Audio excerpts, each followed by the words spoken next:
hammered. Deep left field, Jordan Walker into the bleachers. Jordan Walker here in 2026. One big swing for the Cardinals, and they have their first lead of the game. It's 3-2. Alongside Alex and T-Bone, I'm BK. That's what it sounded like over the weekend as the Cardinals get a couple of wins against the Chicago Cubs. That game Saturday was wild, dude. I've never seen anything like that. Yeah.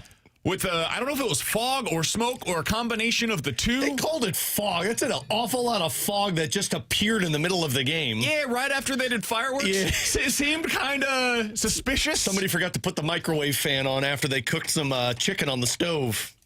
Ever been there, T-Bone? Oh, yeah. In an apartment? You bet your ass he's been there. T-Bone's opened up the screen door and standing with a towel. I've opened the screen door up with a lot of smoke on a 20-degree night and then left to go get pizza. So, a couple of good wins for the Cardinals over the weekend. All been there. And it's no surprise that they were led by the offense. It's no surprise they were led in part by Jordan Walker. Alex, this is their carrying card this season. Yep.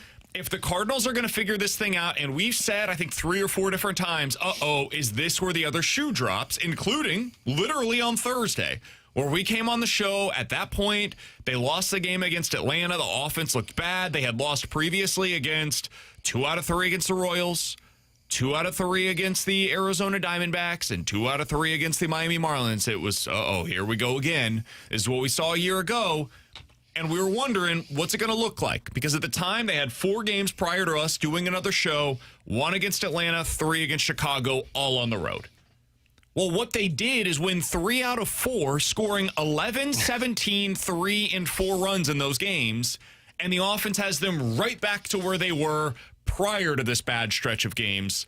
What did you make of the offensive outburst over the weekend and what it means for their ability to keep things afloat prior to the All-Star break? It was like the tale of 2 series, because the series against the Braves, that at least statistically is a good pitching staff, and I was curious what it would look like, and they found ways to pull that one off.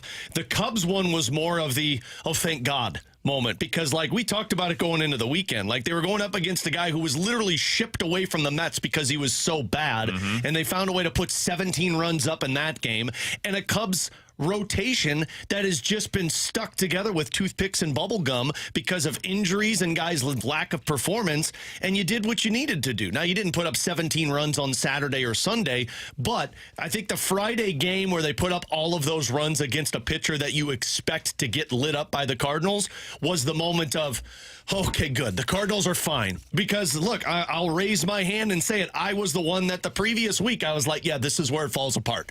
This is where Jordan Walker comes back down to earth. It's where guys like Burleson or Herrera maybe hit some type of slump, and you go into the All-Star break feeling like, okay, we know who this Cardinals team is. Kudos to that team, though, man, because every single time I start to doubt them, they find a way to just swat it away. Dikembe Mutombo style, just nope, not here.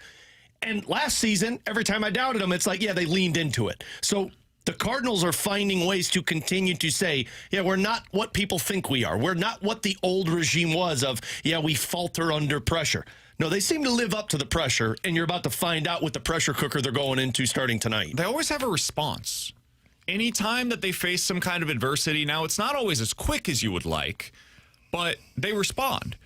They had a really bad stretch of about 10 games there. They did not look good. The offense looks lifeless, and I think that was, we talked about this before, it was the top 4 in your lineup, JJ, Herrera, Walker, and Burleson not being what they were for most of the season. And a lot of that came down to the lack of slug from those 4. You're still not seeing any slug from Ivan Herrera. He's getting on base 37% of the time, even in this bad stretch for him. But there's no average, there's no slug, and the underlying numbers suggest, yeah, he's not getting unlucky. He's just not hitting it the way that he was early in the season. But Walker has now started to heat back up. You saw a good series over the weekend from JJ Wetherholt. You don't need all 4 of those guys hitting at all times. You just can't have all 4 of them slumping at the same time. And that's what was taking place. So now the hope is it's almost like an orchestra, right? Where you've got different things going at different times. And you shouldn't all be on the same key at the same time. But right now, you're seeing it work. So as long as they can keep that going for literally 8 more games prior to the break, Just find a way to go at least 4-4 in the stretch. Keep yourself afloat. You're 7 games above 500 prior to the All-Star break, and then come out guns blazing coming out of that thing where you probably only have one player playing, so most of your guys are going to get some off time there. I think that would go a long way in helping Chaim Bloom decide, you know what? We're going to keep some of these assets, and we're going to wait to offload anything until the offseason. T-Bone, how you feeling today? I feel much better about where they're at now because I was starting to wane on my confidence, and this is different from last year. But look, then they came back, as Alex had said, and they respond. And the reason they're able to respond is because they have something to fall back on, and that's the top 4 in the order that you had mentioned. Yeah, all 4 of them went through for the first time this year. A cold spell at the same time, and you really felt it. And now 3 of the 4 are starting to hit again. And honestly, Herrera, though not hitting, to your point, getting on base. So, we're not going to say he's slumping just too keep bad. Getting hit, big boy. Yeah, just keep wearing it. That's a team player right there. 8 hit by pitches, 9 walks over this stretch. Lean into it. That's ridiculous. Lean into it. But, this is the thing that separates them from last year. You think back to last year, the offense, average. Only had really one piece that hit, and that was Wilson Contreras, because at this point is when Donovan starts to deal with the toe injury that led to the groin injury, and then his back kind of cooled off. The rotation was average. The bullpen was average. And the rotation and bullpen are that this year. The difference is you've got 4 guys that are elite at the top of your order, because the best players in the world, we talk about this all the time, their slumps don't last that long. And this was, what you said, a 10-game slump for all 4 of them. Mm-hmm. And 3 of the 4 have figured it out and are now going. And they figured it out against the slump buster in the Chicago Cubs, which I know sounds weird to say because they are a playoff caliber team. Alex described their pitching staff perfectly. It's toothpicks and bubblegum. It's trading for a guy that nobody wanted, not even the Mets, and they got rid of David Peterson, and that's just because they needed a body to fill in their rotation. And we had seen in a couple of series prior, like the Twins series, where the offensive pieces, even in their slumps, couldn't get the slump buster going. They did that here because you were not going to right the ship against Milwaukee. If you didn't figure it out against the Cubs, you definitely weren't going to figure it out against Milwaukee's. 314-399-9646. That's the Air Comfort Service text line to get involved in the show. You can check us out on YouTube at youtube.com/101ESPNSTL. From Batman Jackson, guys, you should change the name of your show to Prisoner of the Moment. If you want us to just come on here every day and say, we'll let you know how this Cardinal season went in September, you've got the wrong place. I don't think that rolls off the tongue as well as BK and Ferrario. Now, I personally think Ferrario and BK sounds a little bit better. You Ferrario can decide and on Friends? that. Ferrario and Friends. I love alliteration. Friends. No, get out of here, T-Bone. T-Bone and the guys. Yeah. T-Bone and the boys. Yeah. That sounds like a podcast where you just sit in the garage and only drinking beer. Hell yeah.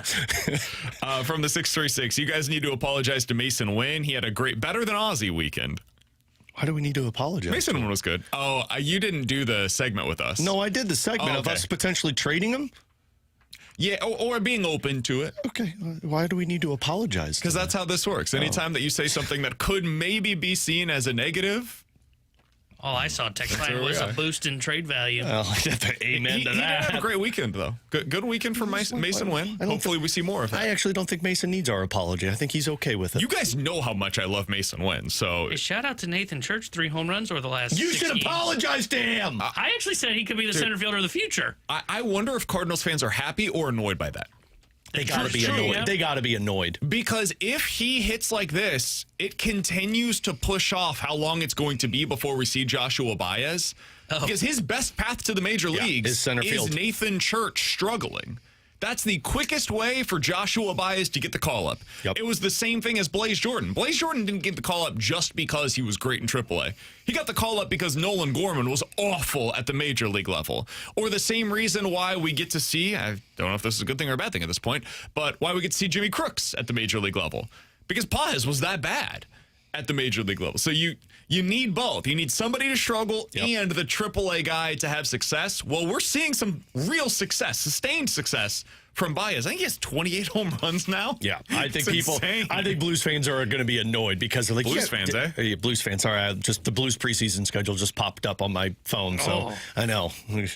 Here we come, boys. No, the Cardinals fans got to be upset because that's as great as it is to have Nathan Church as that hitter and what you lived with Victor Scott in the early portion of the season. You're right, like.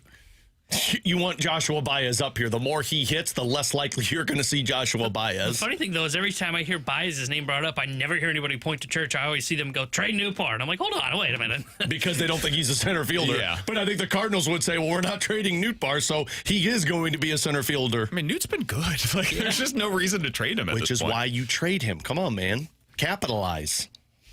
Jeez. Do you guys not know what building up the trade package looks like?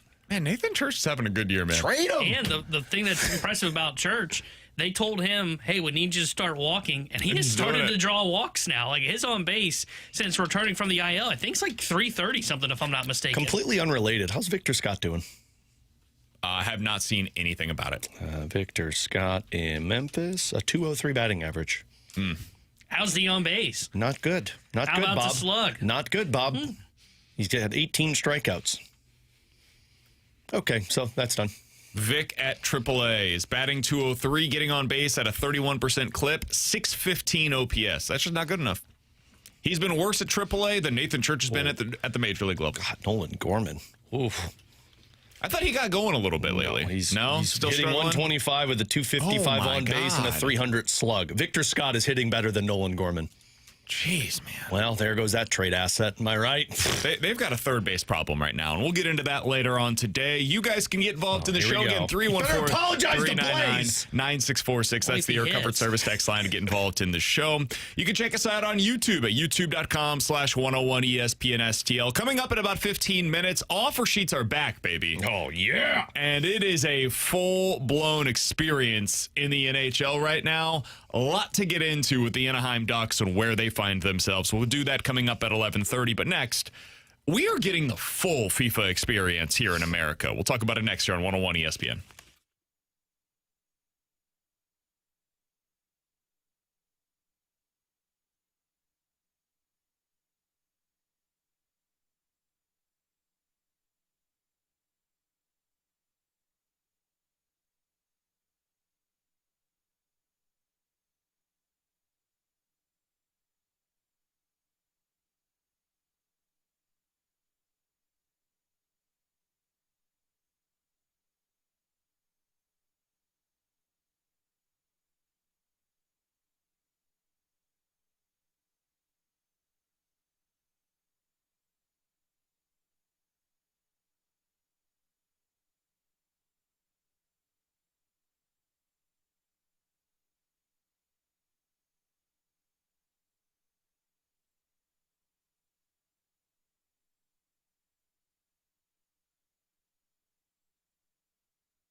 We're getting the full FIFA experience here in America. We got the red card From the for one of the best of these matches. Like, I know, man. For red card for one of the best players on the U.S. men's national team. That means he's booted from the game. Joke of a red card. And it means that he is suspended for the next game. That game is going to be played tonight. U.S. men's national team versus Belgium, round of 16. And in theory, that means he can't play. I say in theory because everything for FIFA is kind of up in the air. You never know how they're going to rule on things. The night of the round of 32 game, they announced there is no way to appeal this decision. He will be suspended for U.S.'s game against Belgium. Then, last night, it was announced, hey, he's back. The U.S., including President Trump, reached out to FIFA, and FIFA has determined, no, we're not getting rid of this suspension, but we are suspending the suspension until a later date. When will that date be? We can't tell you right now.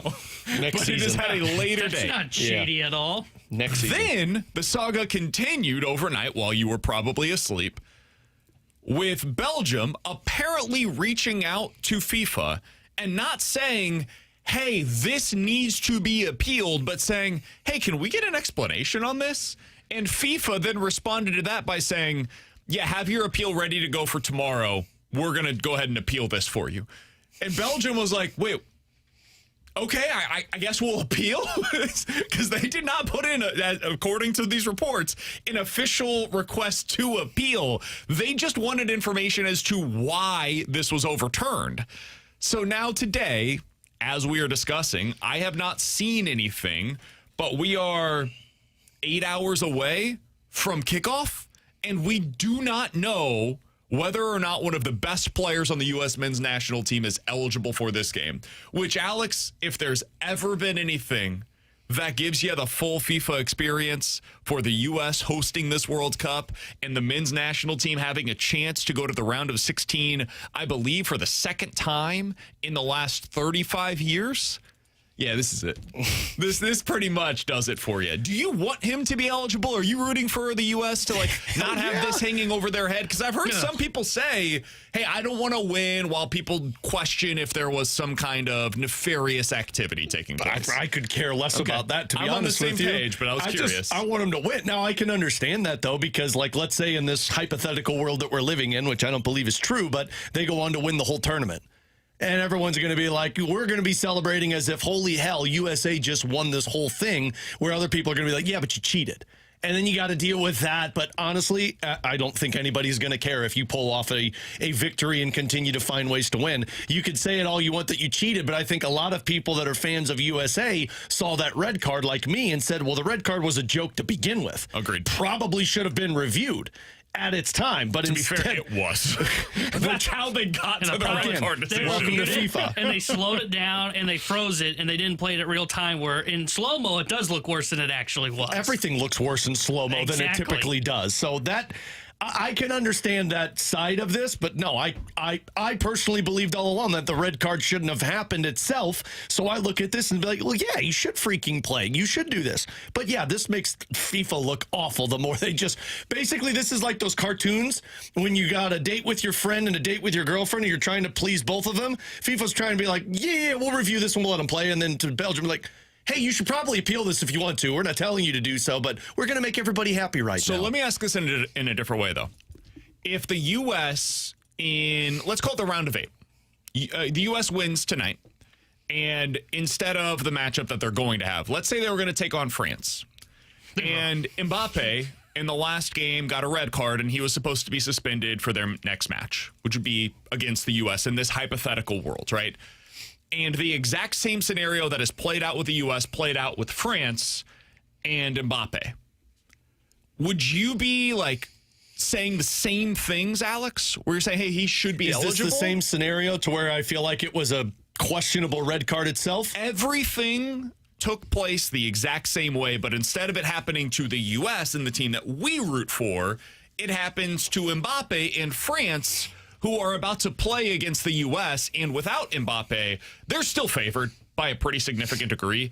But it becomes a very different game without Mbappe than it would be with him in the match, as he is now leading or tied for the lead in goals so far in this World Cup. The guy's unbelievable. So would you have the same energy toward France that you have right now toward the U.S. if it was not the team you root for? Yeah, okay. I feel like I wouldn't be as upset because if it's a questionable red card, and I'm more disappointed that FIFA can't, make a stern decision on this rather than being upset that the team is allowing or the team is getting that player back. So, yeah, I feel like I'd treat it the same. Yeah, I think both players would have to ultimately be suspended. Like, I don't think Balogun should be playing tonight. I get it. The red card was wrong. I agree it's the wrong call, but the way the rules are written, he should be suspended. Not this whole, hey, we don't have an appeals process, so plan on him being suspended too. Surprise, he's active again. We're just going to rescind this because FIFA, let's just call them what they are. They are a corrupt organization, and I will say this. I think you see this through a lot of sports leagues to where they look at this with the best players in the world and that are going to help with ratings and say, oh, Victor Wembanyama is one technical foul away from a suspension. Let's just go ahead and rescind that latest technical so he can play in Game 4 of the finals. Major League Baseball did this a couple of years ago where I think it was Yuli Gurriel earned a one-game suspension during the World Series or ALCS. And it was like, okay, he's suspended for Game 6. Well, actually, the suspension is going to start next year. So I'm not surprised to see FIFA do this. But by the letter of the law and the way it states and that there is no appeal process, which, first off, is just wrong. How you don't have that, I don't know. But yeah. I think he should be suspended. He should not play today against Belgium. FIFA should have came down and held strong on the, hey, he should be suspended. And I would feel the same way for Mbappe as well. If that were to happen, it sucks, man. Guess what? You're the one who took the red card. You're the one who got the red card even through the review process. You should be suspended for a game. I would be rooting for Mbappe to not be able to play, and I'm rooting for the U.S. to have their full team.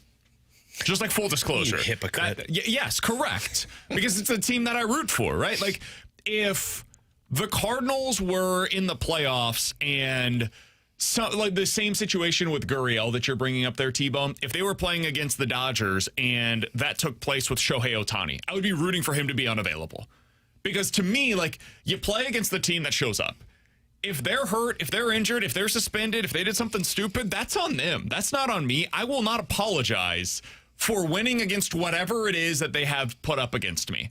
And so I want my full team available, and I want the weakest opponent possible, right? Like, because I just do not care. Give me the opportunity to win. So for the U.S. tonight, I'm hoping like hell that he's available. Do you guys think he'll be available? Oh, I think so. I think so, too. I don't think FIFA's going back on this. I think they can tell Belgium all they want. He's going to play in this game. Yeah. I would add, if there's anything, and FIFA won't learn this lesson, but if there's anything to be learned from this World Cup, it's that the process should be super simple with red cards. In the game, if you have determined that there's a red card that should be handed out, that player is ejected from the game and the team has to play down a man. I understand that rule, whatever. Like, even if I disagree with it in the moment, it is the rule. And if you come to that conclusion, whatever. You got to play a man down the rest of the way. What should then take place, though, in my opinion, is there should be a review process in place following that game. If they determine that there was clear and obvious malicious intent to injure or whatever, then that player is suspended for the next game. If there is not, then that player is not suspended for the next game, and he is eligible to play. It should be that simple. You don't have to make that determination just because a guy gets a red card. Not all red cards are created equal, right? Like yesterday, there was a red card in the game as well. That I don't think that one was particularly malicious either, right? But it was, by the letter of the law, the correct call in that moment. But I don't think he should be suspended for the next game. So, yeah, it's tough, man. The more I've watched these, the more it's just like, I still, it frustrates the hell out of me with the running clock when there's stoppages in play. And then like last night in that match, at the end of it, the broadcasters were going, well, I think this will be the last play. And then there were 3 more plays. And then the guy from Mexico got injured, and his teammates just dragged him off of the field and left him on the sideline, and they kept playing. Some of the rules in this stuff is just wild to me. From the 314, guys, college football should do that for targeting as well. Yes, that's always been my opinion. Yeah, I think college all of that football, stuff. if you want to boot the guy from the game, I think it's silly, but whatever. I think there should be different levels of targeting. I think if you have a personal foul that is a targeting, that should be a 15-yard penalty, and if the guy gets 2 of those in a game, eject him immediately. But if there is a malicious intent with the targeting and it's just like a dirty hit, okay, sure, yeah, you can eject him from the game.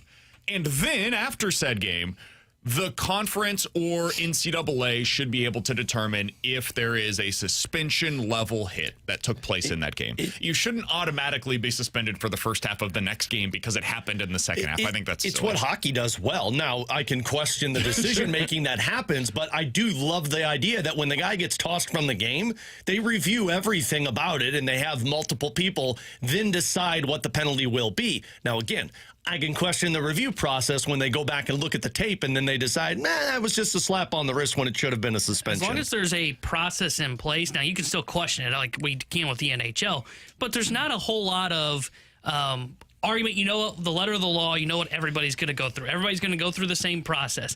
Meanwhile, here with FIFA, it is just cloak and dagger, right, as to what they're doing. To where originally it was, hey, this suspension's going to hold up, and then out of the blue, it comes in that no, this isn't going to hold up. And it was the same thing with Ronaldo. Ronaldo was technically supposed to be suspended for the first 2 games of the group stage, and magically his red card got dispensed to a year later when Ronaldo's going to be retired. So in other words, Ronaldo doesn't have to serve a suspension because he's one of the best players in the world.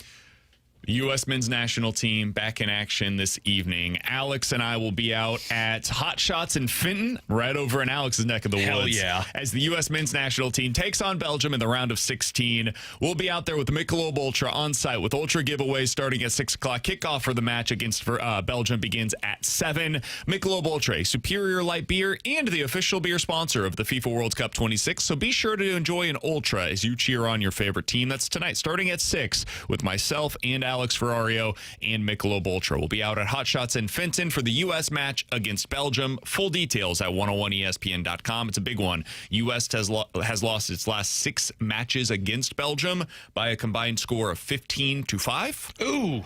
Only one of those games was in the World Cup. It was in 2014. They lost that game 2-1. They had every opportunity, and they had a kick right at the very end to potentially tie that thing. They did not. They lose 2-1 in the 2014 World Cup, but last 6 overall, 0-6 against Belgium for the U.S. men's national team. U.S. has made it to the round of 16 in 5 of the last 7 World Cups that they've qualified for. Only advanced to the quarterfinals once over that span. Tonight is the opportunity for this to be deemed a true success for the U.S. men's national team. It's basically met expectations thus far. They have made it to the place where they were supposed to get to. And they've, I would say, outplayed expectations. T-Bone, you could tell me if you disagree with that. No, I agree. I think that's fair. They've looked awesome outside their one loss. If you lose tonight, you look back on it and say, okay, cool, you played well, you got our hopes up, but then you did exactly what you've always done. Yeah, but they have their out if the guy doesn't play. No, I don't think so. I feel like you had an out in the last game where you were down a man for half of the match. Yeah. You've got to find a way to win these things. Like, eventually, this team should be good enough to overcome the situation they're in. Even if you're without him, you should be able to win tonight. And this is what deems it a success. Otherwise, you simply met expectations. And this wouldn't have been in like years past where you would say, well, you lost your best player, and let's just say he was the only player that played in like the Premier League, for example, or one of the top leagues over in Europe. Now, most of your guys now at this point play over in Europe, so there would be no excuse if Balogun's suspension does get upheld in the last minute. Not expectation, but the hope is that for you to exceed expectations, it's to pull off a surprise and beat Belgium. I mean, the last time they beat a team from UEFA that wasn't named Bosnia. I mean, it's been a long time since that occurred. Yeah, odds tonight going into this match is basically even. Like it's basically a 50-50 proposition on who is going to win this game. Odds to win the World Cup, U.S. is still pretty far away. But U.S. tonight, minus 128 odds. You bet $128 to win 100. Belgium plus 105. That is definitely influenced by the fact that these are American odds for an American sports book where they're going to get mostly American money. But, not bad. We'll take it. Whatever. Would you bet on the U.S. tonight? Balogun plays, yeah. I think they win if Balogun plays. If he doesn't? I would probably lean Belgium, but I think it would still be close. Actually, if you want to be honest, I probably wouldn't bet if Balogun doesn't play because I don't have a great sense. Alongside Alex and T-Bone, I'm BK. 314-399-9646. That's the Air Comfort Service text line to get involved in the show. But coming up next, offer sheets are back, baby. Doug Armstrong has started a mutiny across the NHL. We'll tell you about the latest next year on 101 ESPN.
Tanner Hendrickson here with the Sports Center update brought to you by Universal Windows Direct. Cardinals fell to the Cubs yesterday 6-4, but they take 2 of 3 from Chicago, and they return home for a 5-game set against the Milwaukee Brewers. Tonight, 6:45 will be first pitch. Dustin May will get the start for St. Louis. The Sports Center update is brought to you by Universal Windows Direct. You'll be saying, I love my windows.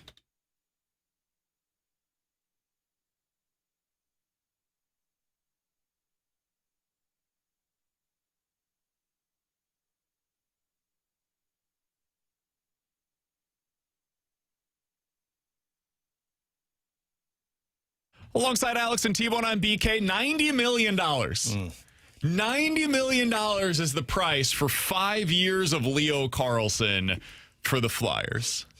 They have decided to give him an offer sheet after Anaheim failed to get a deal done with Leo Carlsson, and according to multiple reports over the last 48 hours, Carlsson was negotiating roughly $12 million per year with the Anaheim Ducks prior to Philly swooping in at $18 million per year.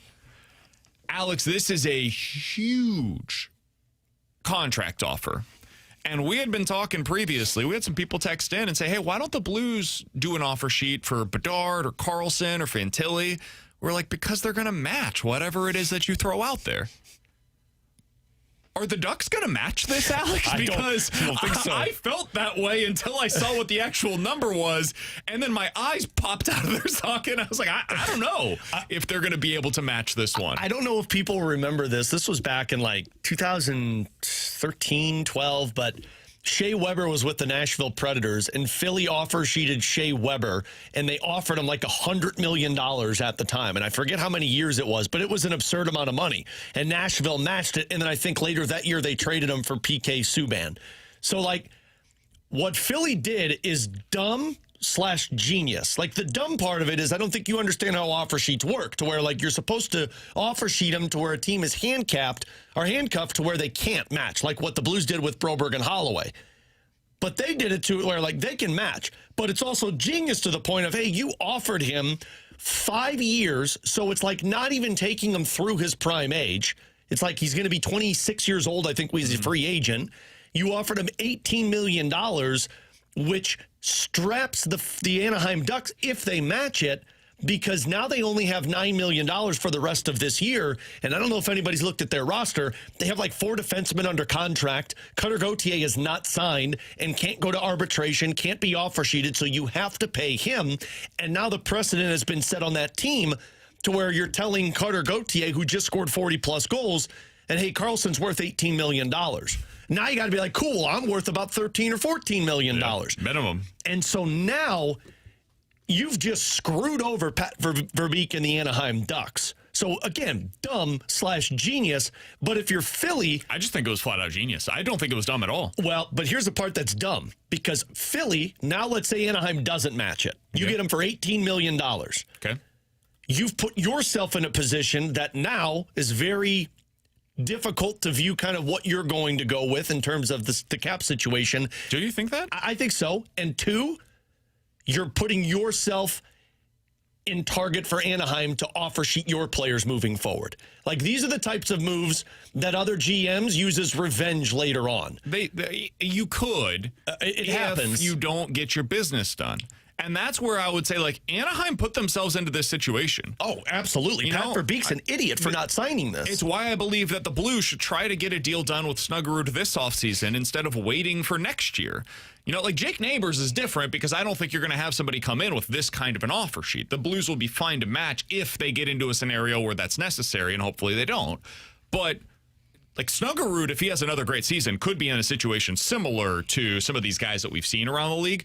So I think this is brilliant by the Philadelphia Flyers. This is the kind of asset that you just can't get. He doesn't exist in free agency. You can't really trade for him because teams will just say no. There's no starting point for negotiations. They will just flat out deny unless they can't get a deal done with that player, and then finally he gets to choose where he goes.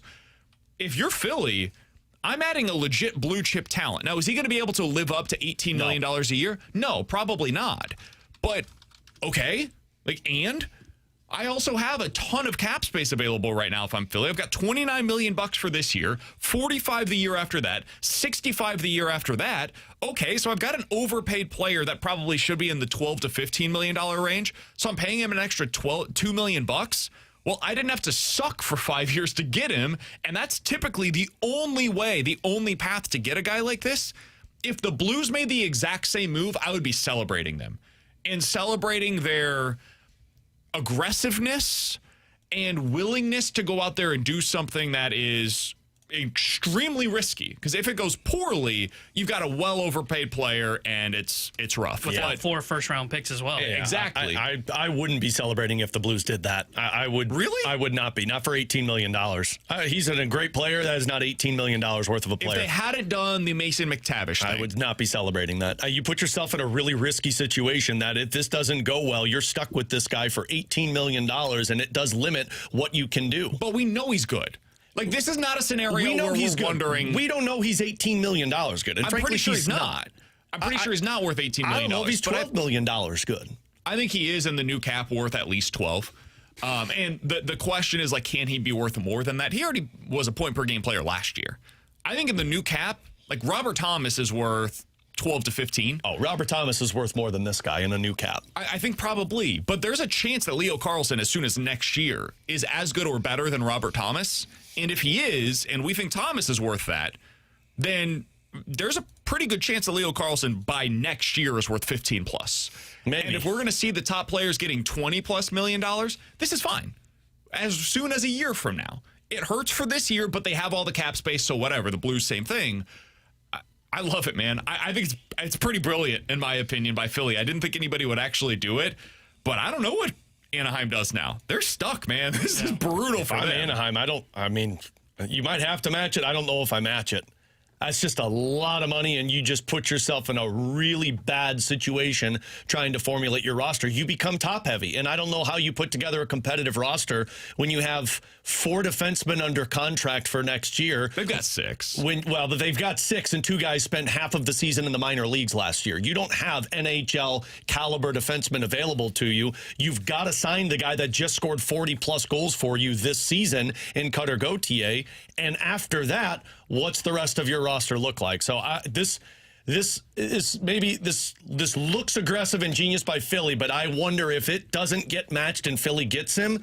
You're celebrating having Leo Carlsson 2 years from now. If Leo Carlsson is nothing more than a 60-point producer and he's not a guy that you can use in every situation like a number 1 center is supposed to be, meaning the penalty kill, because Carlsson wasn't very good defensively last year for them. So if he's just a guy that you use on the power play and 5-on-5, but late in games you just don't trust it, and Porter Mertone becomes available and eligible for an offer sheet and you can't afford him, or somebody goes out there and throws a ridiculous contract at him, it gets really difficult to manage. Again, that Shea Weber one, Nashville matched the Shea Weber contract because they said, this is our franchise, this is our icon.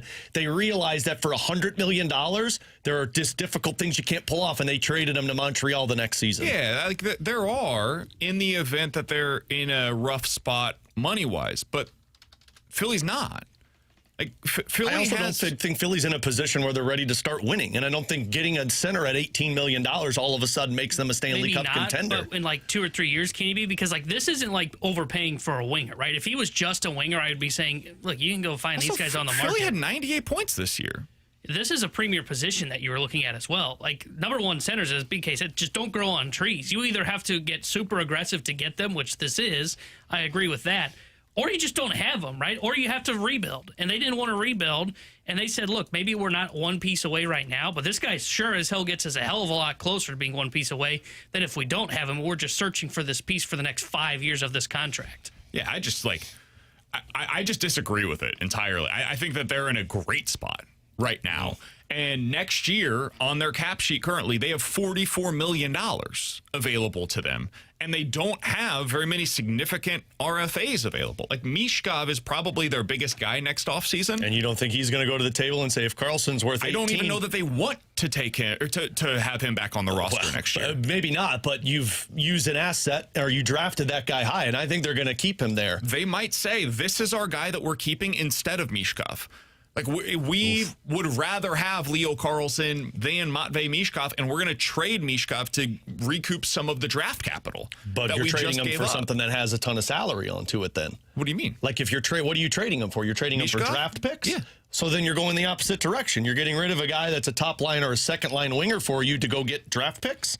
Yeah, because I've got Leo Carlson. Yeah, but Leo Carlson isn't going to be the guy that scores goals and Porter Martone is that guy. But Porter Martone's going to have to get paid. Sure, and that's why cap's I'm getting going rid of up, and he Mishkov. doesn't I need to understand get a the deal cap's for 2 going more. up, but if you're he doesn't need Porter- a deal for 2 more years, Next year you're going to have to start talking about it. Then though. in 2 years, when I have $70 million in cap space, I'm going to be fine.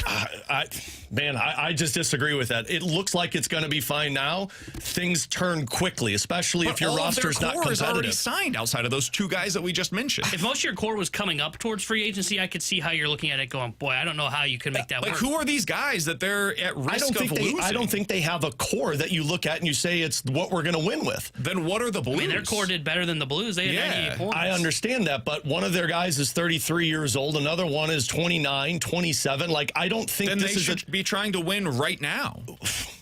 with a guy that you're going to pay $18 million that isn't going to be an $18 million player. But we don't know that. In the new system, he was already a point-per-game player a year ago and a 30-goal scorer a year ago. And also was a +3 defensively Plus for 4. them.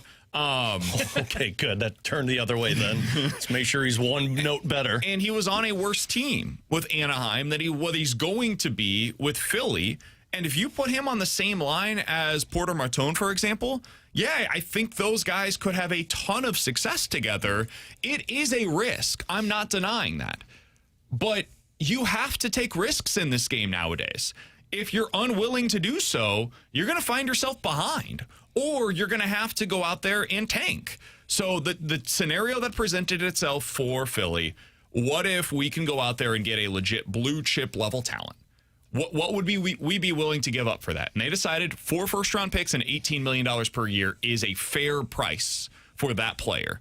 And for me, and Alex, I respect you. If you're saying you would not have enjoyed this for the Blues, the more power to you. If the Blues had made the exact same decision and they decided to do that instead of going out and trading 2 first-round picks and paying $7 million per year for a guy that we're not sure is going to be a second-line center, might have to eventually move on to the wing. If they instead went out and did this same move for Leo Carlson, I would be celebrating it today. And I would be saying that's a hell of a way to go out there and aggressively fix your center position. Because now, for the next 5+ years, you have Robert Thomas and Leo Carlson down the middle. That's as good as anybody in the league. And they're really young as a pairing, and you might have that for the next decade. Are you overpaying for it? Maybe, but between the two of them, $26 million a year, that's probably what they're worth, if we're being real. So I would be celebrating it. This is the going rate to get a superstar or a potential superstar in the NHL nowadays. Yeah, I view it differently. I don't think he's a superstar. I think he's a guy that is still developing, and you don't know what it looks like. And I don't want to give a guy $18 million until I know what you are, and I just don't think you know yet.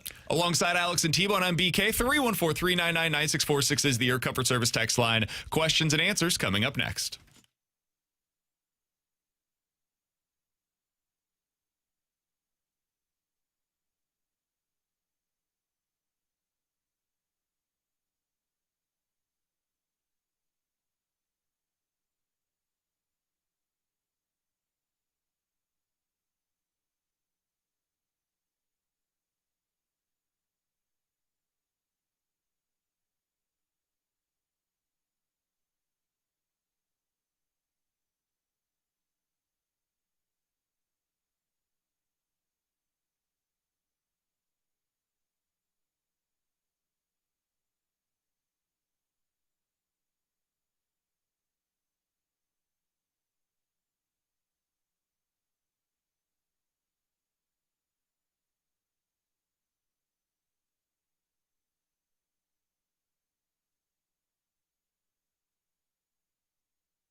With Alex and T-Bone on BK, 314-399-9646 is the Air Comfort Service text line for questions and answers. Real quick, Alex, we have a salesperson that cannot tell the difference between the two of us. Has no clue who is who.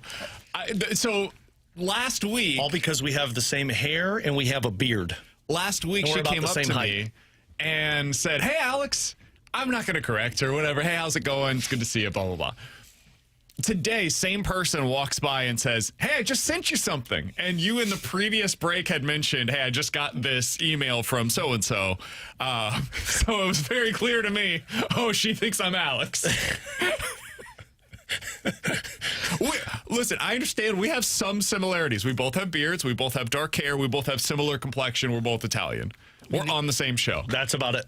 That's pretty much where it ends. If you needed anything to just tell them apart, I would always just remind myself, because I suck at names, I'll just be honest.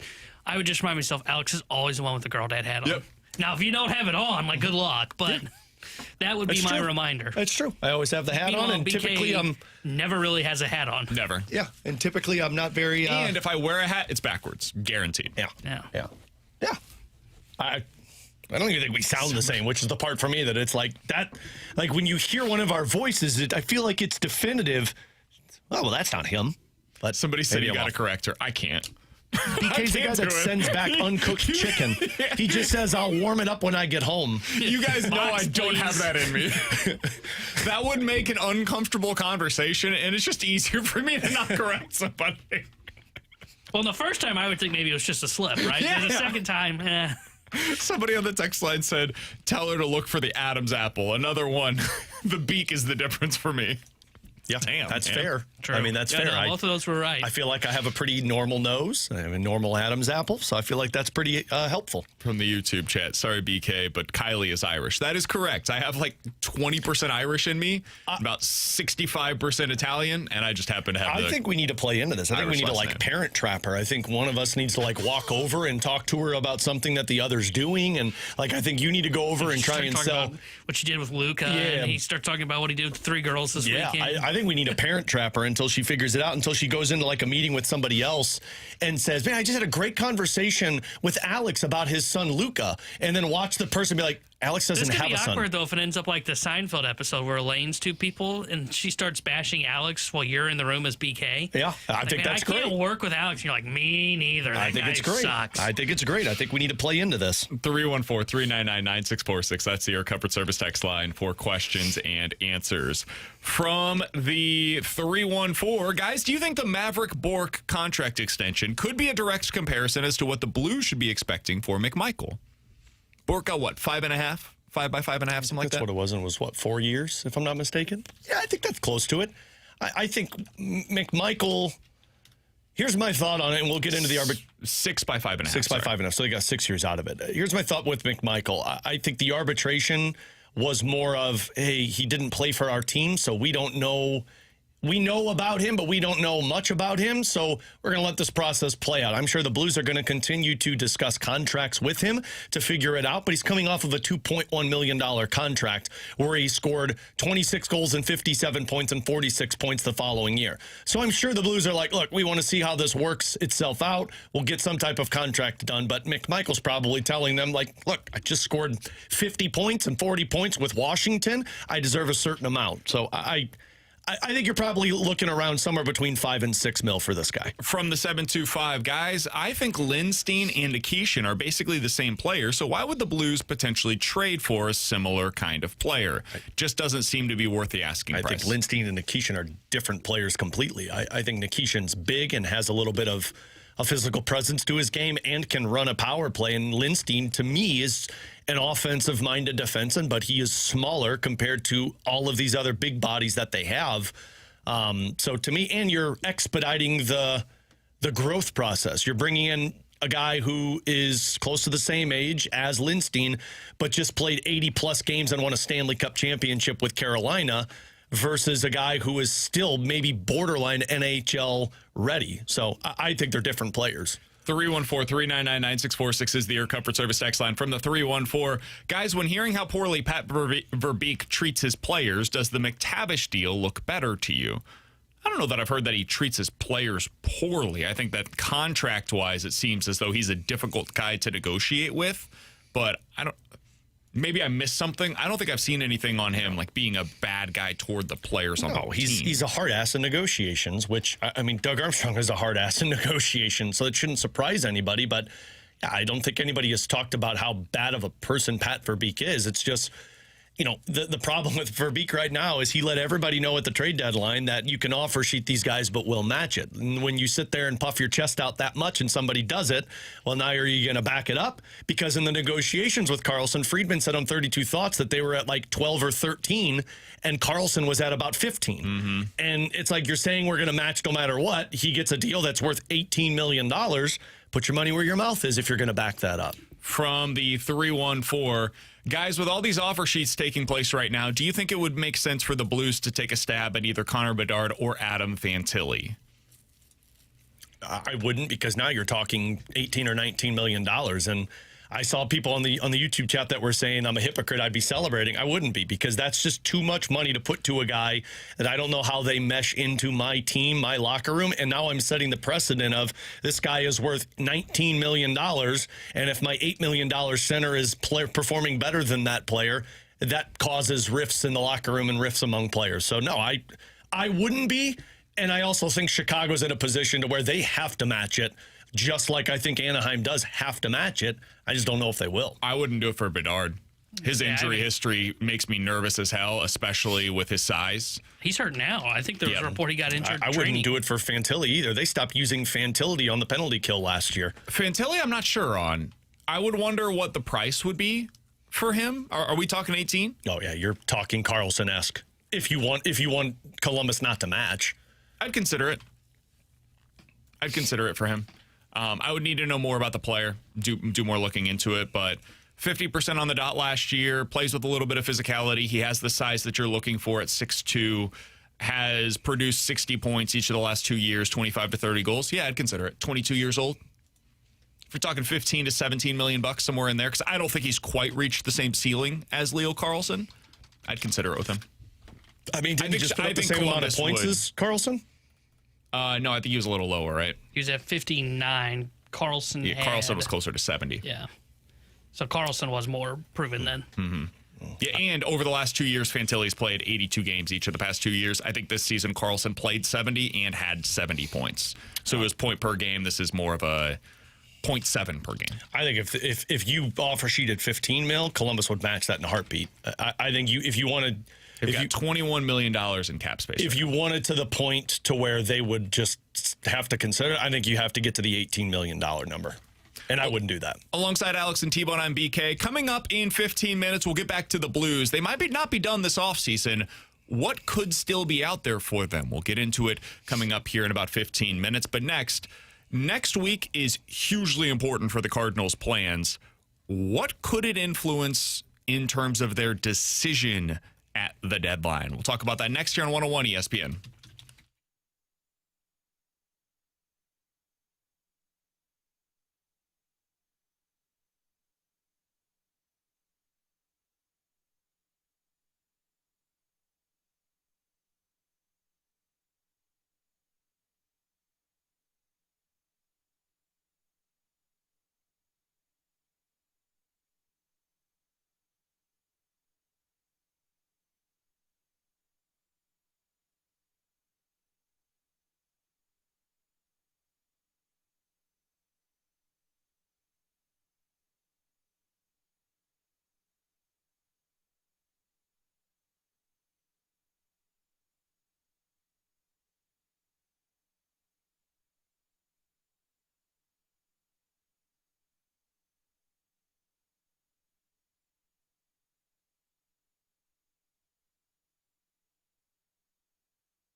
Alongside Alex and T-Bone on BK, we're all in agreement, right? If not Fantilli, excuse me. Not Fantilli. If Celebrini was available and you could max him out. Yes. You just do that tomorrow. The 20% of what the cap is, you can have that, Macklin, please. Because that's an actual superstar. I think he's already a top 5 player in the NHL.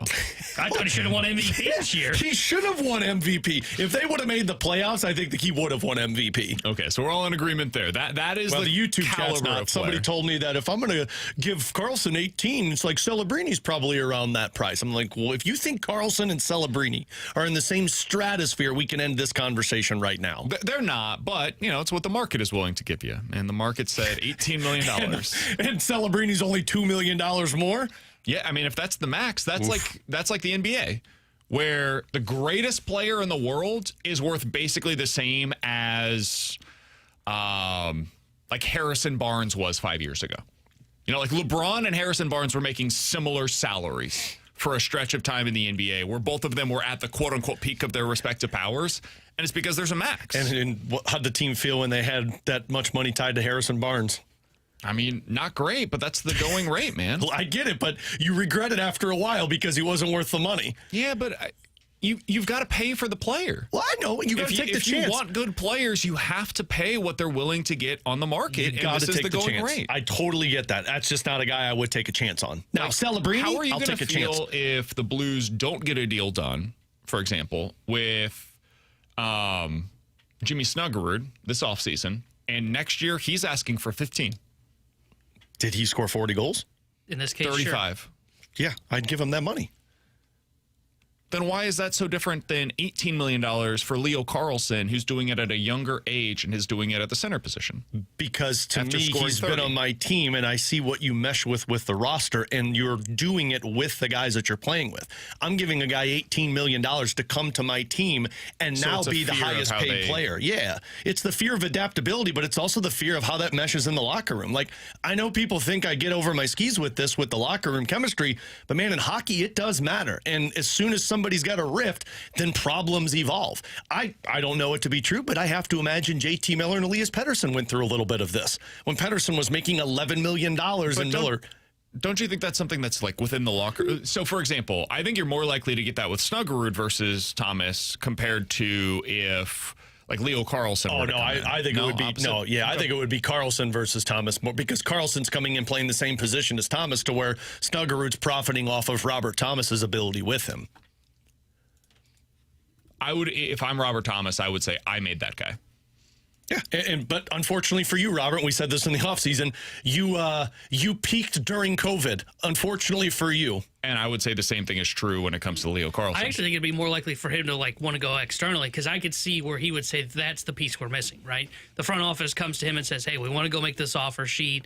We think we need one more piece. And Thomas goes, I agree. We could really use another piece. Yeah. And he does that compared to, I think it'd be more on the, I made Jimmy Snuggerud. That guy should not be making more than me. Somebody on the YouTube chat said, Snuggerud, $15 million. LOL. Wow. Guys, if Jimmy Snuggerud has 30-plus goals this year, I think people are going to be very surprised by the amount of money that he's going to be asking for. I don't think 15, but I mean, I think you're talking 12, 10 to 12. I mean, he'd become the highest paid Blue. Yeah. Then unless he's willing to take less and stay at $8 million. But I think you're talking about he will be the guy that makes the most money on the roster. Yeah, I don't know what the market's going to dictate next year because the cap is already going up in a significant way this offseason. Now imagine a year from now when it's at $115 million. Like, there might be other teams that are willing to offer sheet him the way that they are right now with Leo Carlsson. Because that kind of goal scoring ability is very difficult to find, especially at the age of 23.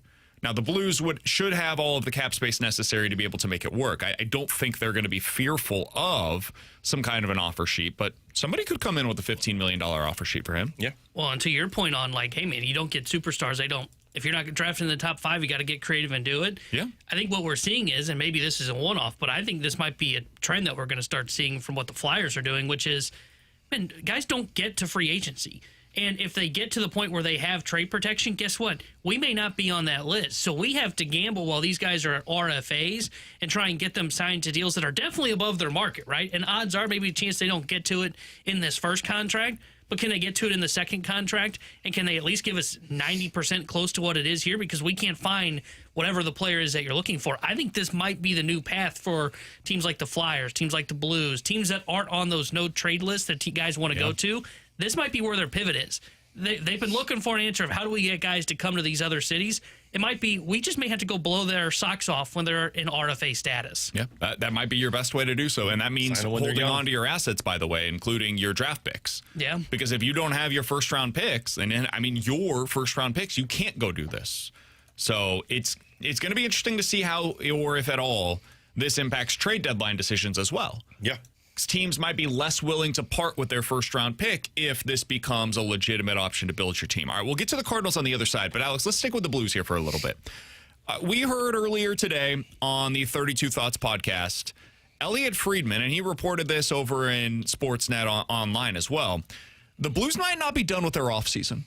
There's still a chance. He said he has heard they are one of the teams that are potentially in on Nikishin. And we wondered last week when he reported this, was this before they got the deal done, or they were able to get another defenseman, or with Brandon Carlo, or is this something that they're still legitimately intrigued by?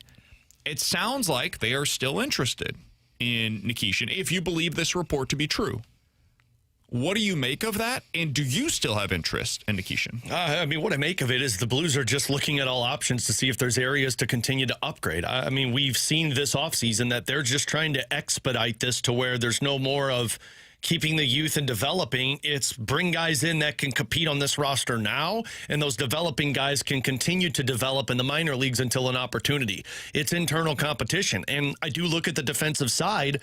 And JR was the one that mentioned this on the Last Minute Blues podcast we did on Wednesday. I don't think it's a certainty that Theo Lindstein's on this roster.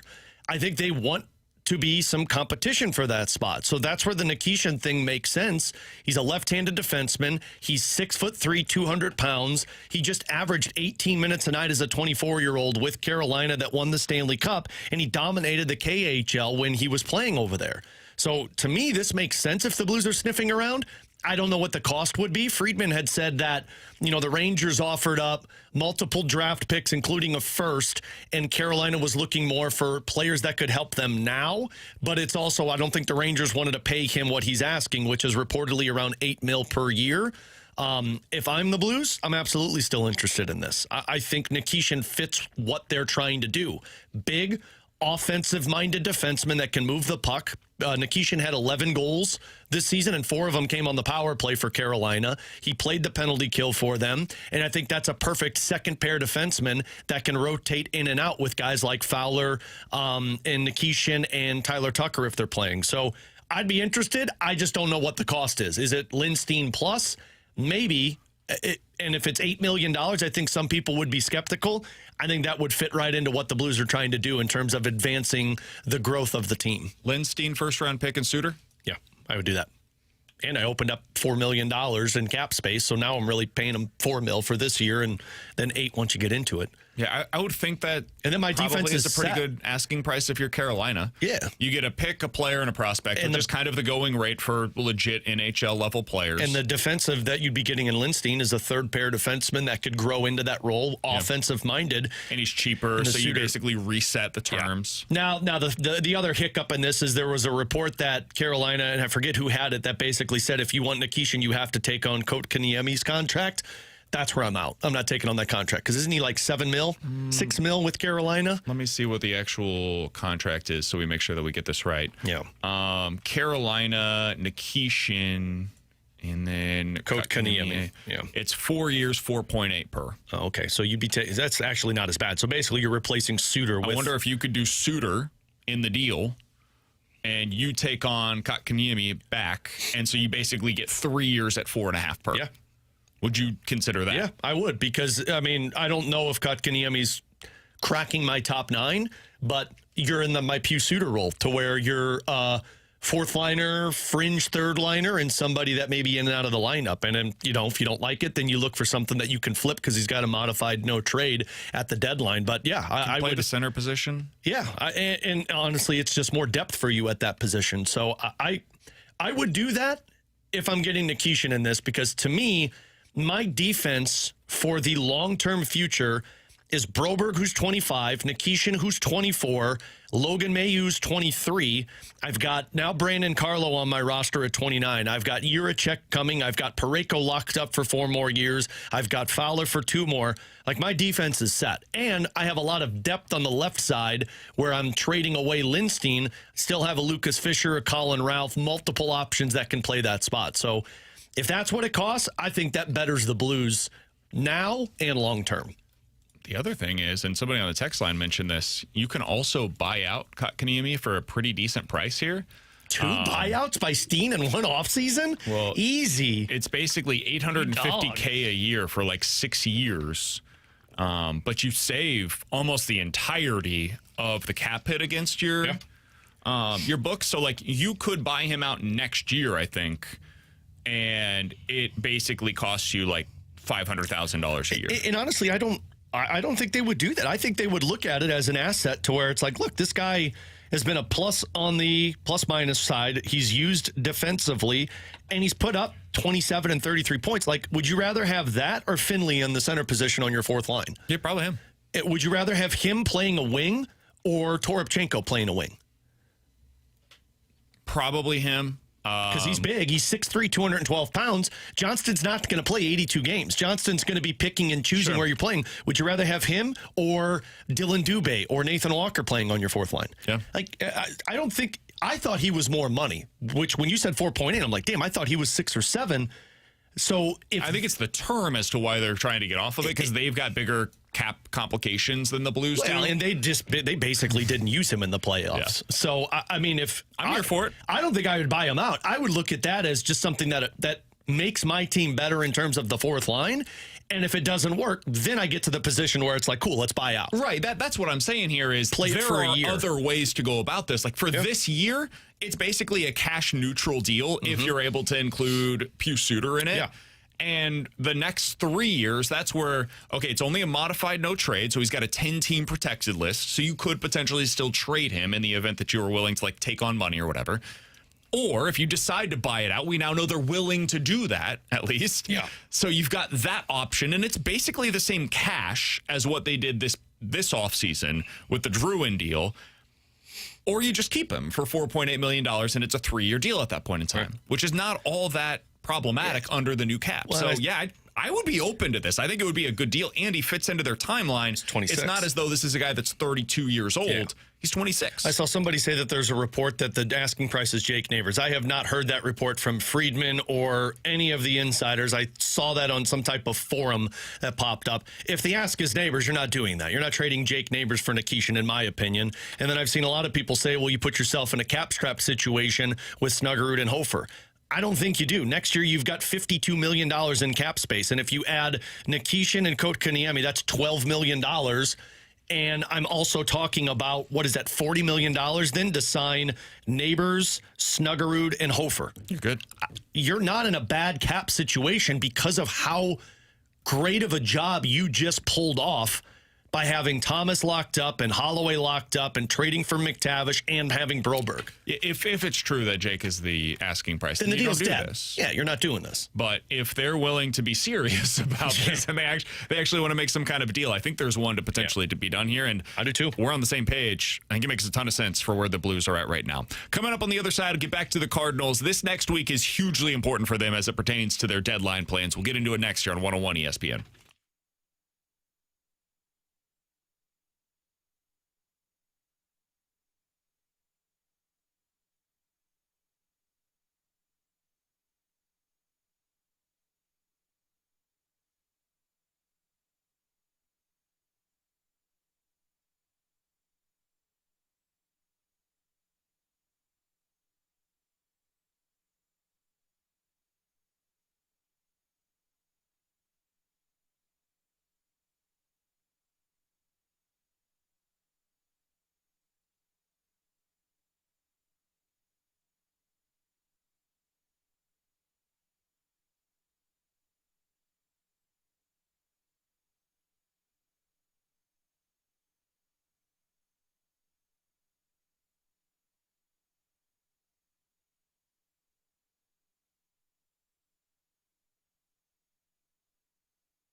With Alex and T-Bone, I'm BK. T-Bone, you said there's big news for the U.S. men's national team? Yeah, Belgium's appeal denied by FIFA, so Balogun will be able to play tonight. USA!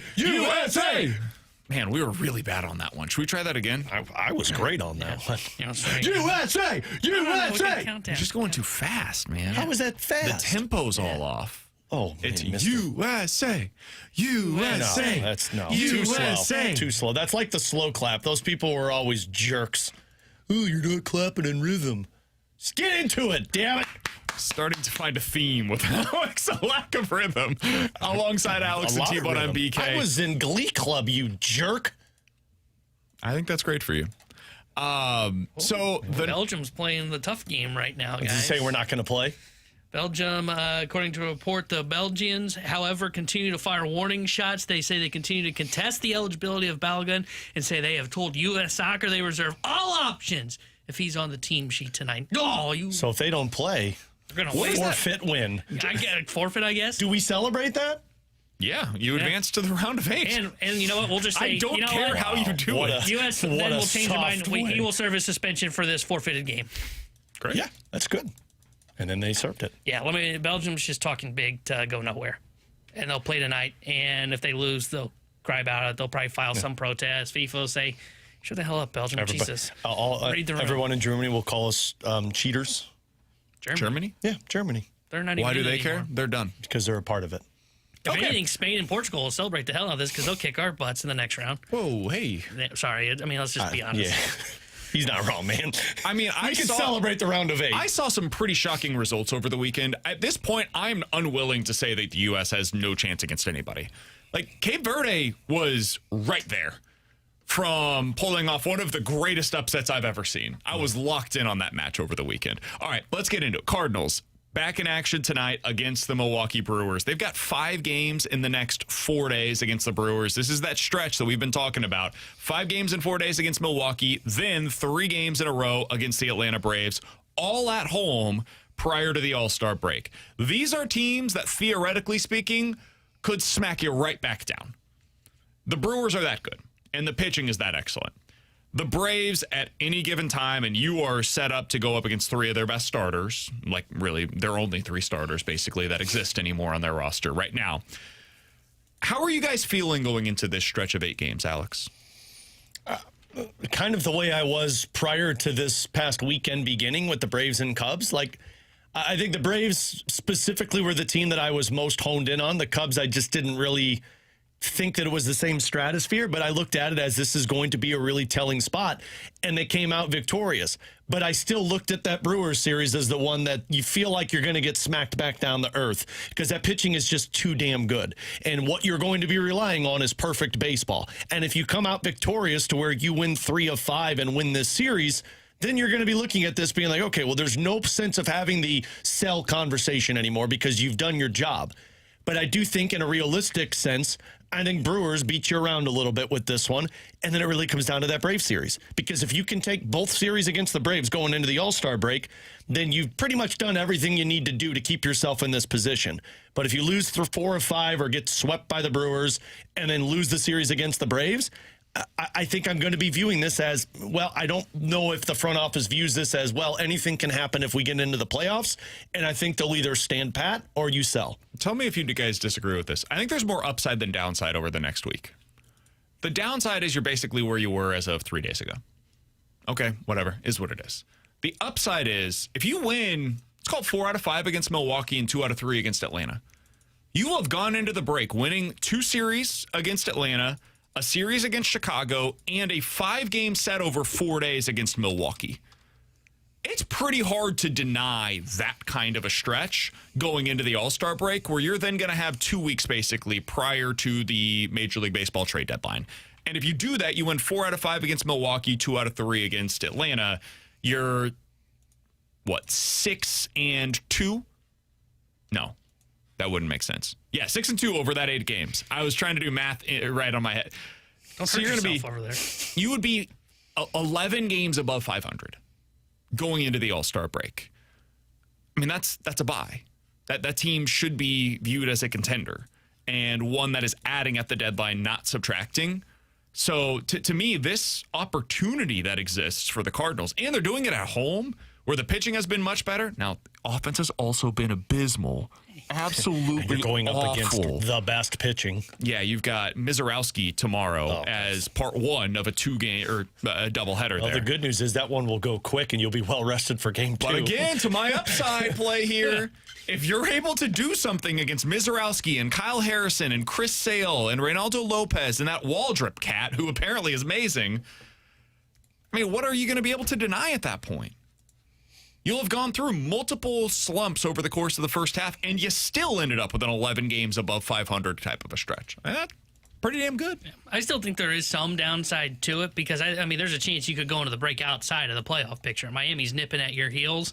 Now, and the other thing is, then you still allow these other teams that are slowly, quietly falling back. Like, if you look at the standings now, it's really Miami is the one team that's with St. Louis. Pittsburgh has quietly fallen to 3 games. Washington, who could have 3 seen games. that coming?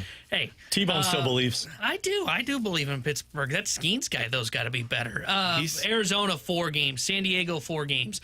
Those teams feel like they're at the same tipping point as they're kind of done.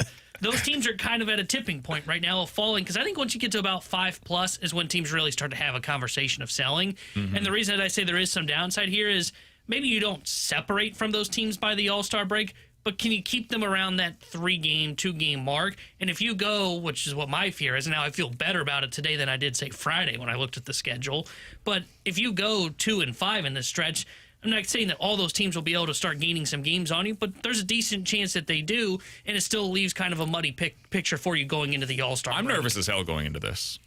Just to be clear. I'm just assuming you're losing I the feel series. much better about it than I did 3 days ago. Like when they started that series against the Cubs, or hell, when we recorded the Redbird Report on Thursday, I was sitting in the chair. He asked me, like, what do you think is going to happen against Milwaukee? Like, oh, my God, I can't imagine what's going to happen. They can't hit. They can't pitch right now. Defense stinks. Like, they might get swept in these 5 games. I feel better about them giving themselves a fighting chance. What they just have to do is they have to avoid that deflating series. And they've done a pretty good job up until this point of doing so. But you can't allow Milwaukee to just roll in here and take 4 of 5, for example, because that would be, I get it, they're a good team. That would be the moment where you go, my God, Big Brother just came to town and they just put us back in our place. That's what my assumption is for this series. And I hate saying it, but I think Milwaukee's pitching is that damn good, and your offense has had its ups and downs. And as much as I want to celebrate what they did against the Cubs, that's not the same pitching staff you're going up against here. This is more realistic of what it will look like on a playoff push. And this is the team that, in my opinion, you have to beat. What if they do that, though? What if they do end up winning? Then I'm turned. Let's call it 3 out of 5. And they look good in the series. They're all competitive games, and they look similar to Milwaukee. Then I'm turned then, because then you've beaten the Braves, you've beaten the Brewers. You have no chance against the Dodgers, in my opinion, but it's still there. You did beat them earlier this year. You didn't see their big guys, though. And you're not playing the Dodgers in October. So, totally. And then when you get to see them against the Phillies, now the Marlins kind of beat up on you as well. But if you can do that against the Brewers, it's impossible to sit here and tell anybody other than you should either be standing pat and looking to add minor upgrades or go out there and purchase something to bring some assistance to your squad. I don't think it guarantees you to be a buyer, but man, it really turns the percentages in your favor. And the reason that I say that is, the reason I say it doesn't guarantee you to be a buyer is because they could come out of the All-Star break and just fall apart. I mean, it's in play. I mean, you play the Diamondbacks, you've got the Cubs, Reds as well. Like maybe they surprise you and take 2 of 3. Like maybe you run into their big dogs. Yeah, but if you fall at that point, then we shouldn't even be having those conversations. That's my point. But the reason that I say like it can really change the percentages into your favor is it does the thing that we talked about heading into this stretch, which is if you could beat the Twins and the Royals, which they didn't do, it just gives you runway, right? Or it gives you leeway, to where, okay, maybe you can have a slip up here if you take 3 of 5 from the Brewers, and it just continues to put those numbers in your favor. So it doesn't guarantee them to be buyers if you take 3 of 5 or 4 or 5 from Milwaukee, but man, it gives you some runway to where if you did have a slip up, it doesn't become the end of the world. Some brief notes from national outlets on the Cardinals deadline views right now. This one comes from Ken Rosenthal in his piece earlier today over on The Athletic. Heimblum isn't about to abandon his plan to build a sustainable contender, according to people briefed on his thinking, but he also will not ignore the opportunity that exists for the Cardinals to return to the postseason for the first time since 2022. The long-term impact of playing meaningful games in September cannot be quantified, but that experience can lead to future success. The Cardinals are deep at an area where most other teams are not, catching. The Cardinals have another catching prospect, Leo Bernal, that's currently at AAA, including Herrera, Pajes, Jimmy Crooks, and Rainiel Rodriguez. Perhaps Bloom could leverage that relative surplus to address the team's most pressing need, which is controllable pitching. On that front, over at The Athletic, former Major League Baseball general manager says the St. Louis Cardinals have been the National League's biggest surprise, and they believe that their biggest need is starting pitching. Without giving up any of their top prospects, their most realistic trade targets are either a reunion with Sonny Gray or acquiring left-handed starter Robbie Ray. Well, I'm here on that. Jim Bowden then adding that the best fit to him is Robbie Ray. Makes sense. All right. We've talked about that in the past. He says perhaps a package that includes shortstop Yairo Padilla and right-hander Tanner Franklin could get a deal done. I'm out. Isn't Robbie Ray only a one-year deal, too? Mm-hmm. Jim didn't listen to Bill DeWitt's press conference and saying we're only going for controllable assets. I would be open to Not Tanner trading Franklin. for Robbie Ray. Not but Tanner Franklin. Yeah, trading Tanner Franklin. You want to put Bernal in that? I'm all on board, but no. I wouldn't trade Bernal for a rental either. Also, I'm disagreeing with the biggest surprise of Major League Baseball. I think the White Sox are more surprised. He said the National League. Oh, I thought he said Major League Baseball. Yeah, when I read that, I went, all right, this makes sense. I agree. They need a starter. Oh, Robbie Ray. I like Robbie Ray. And then I heard Franklin's involved. And I went, no, Jim, come on. Jim, there's a reason you're writing, not running a baseball team anymore. You don't give that up for a rental. But if you guys think anything can happen, you go after a pitcher who comes in and helps your rotation. I think it does make sense. You guys say bleep those prospects. I think bleep those prospects is when you're in all-in mode. They're not there yet. I mean, Robbie Ray makes sense, and I don't think you have to give up a Tanner Franklin. What if you take 3 of 5 versus the Brewers? I just think it's too much to give up for this player.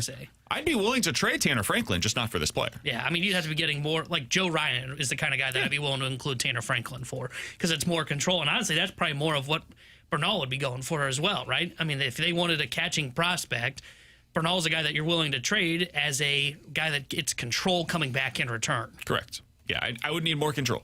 I'm not trading for an older veteran pitcher with a lack of stuff on a one-year deal for one of my best stuff prospects from my starting pitching options. Yeah, that's just not something that I'd be willing to do. But yeah, I'd be willing to trade Tanner Franklin for the right cost. You're just going to have a different cost than Robbie Ray at this point of his career. You guys are cowards. I mean, would you trade him? Go for it right now. Oh, but you're not going to sign Leo Carlson. Don't you call me a coward. That's not a coward move. That's a dumb move. Alongside Alex and T-Bone on BK, we would say the same thing about this move. Coming up next, what's the Cardinals playing at third base? We'll talk about it here on 101 ESPN.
Tanner Hendrickson here with the Sports Center update brought to you by Saliga Heating and Cooling. Cardinals fell to the Cubs yesterday 6-4, but they take 2 of 3 from Chicago, and they return home tonight where they'll start a 5-game set with the Milwaukee Brewers. 6:45 will be first pitch. Dustin May will be on the mound for St. Louis. The Sports Center update is brought to you by Saliga Heating and Cooling, a Daikin heating and air conditioning dealer.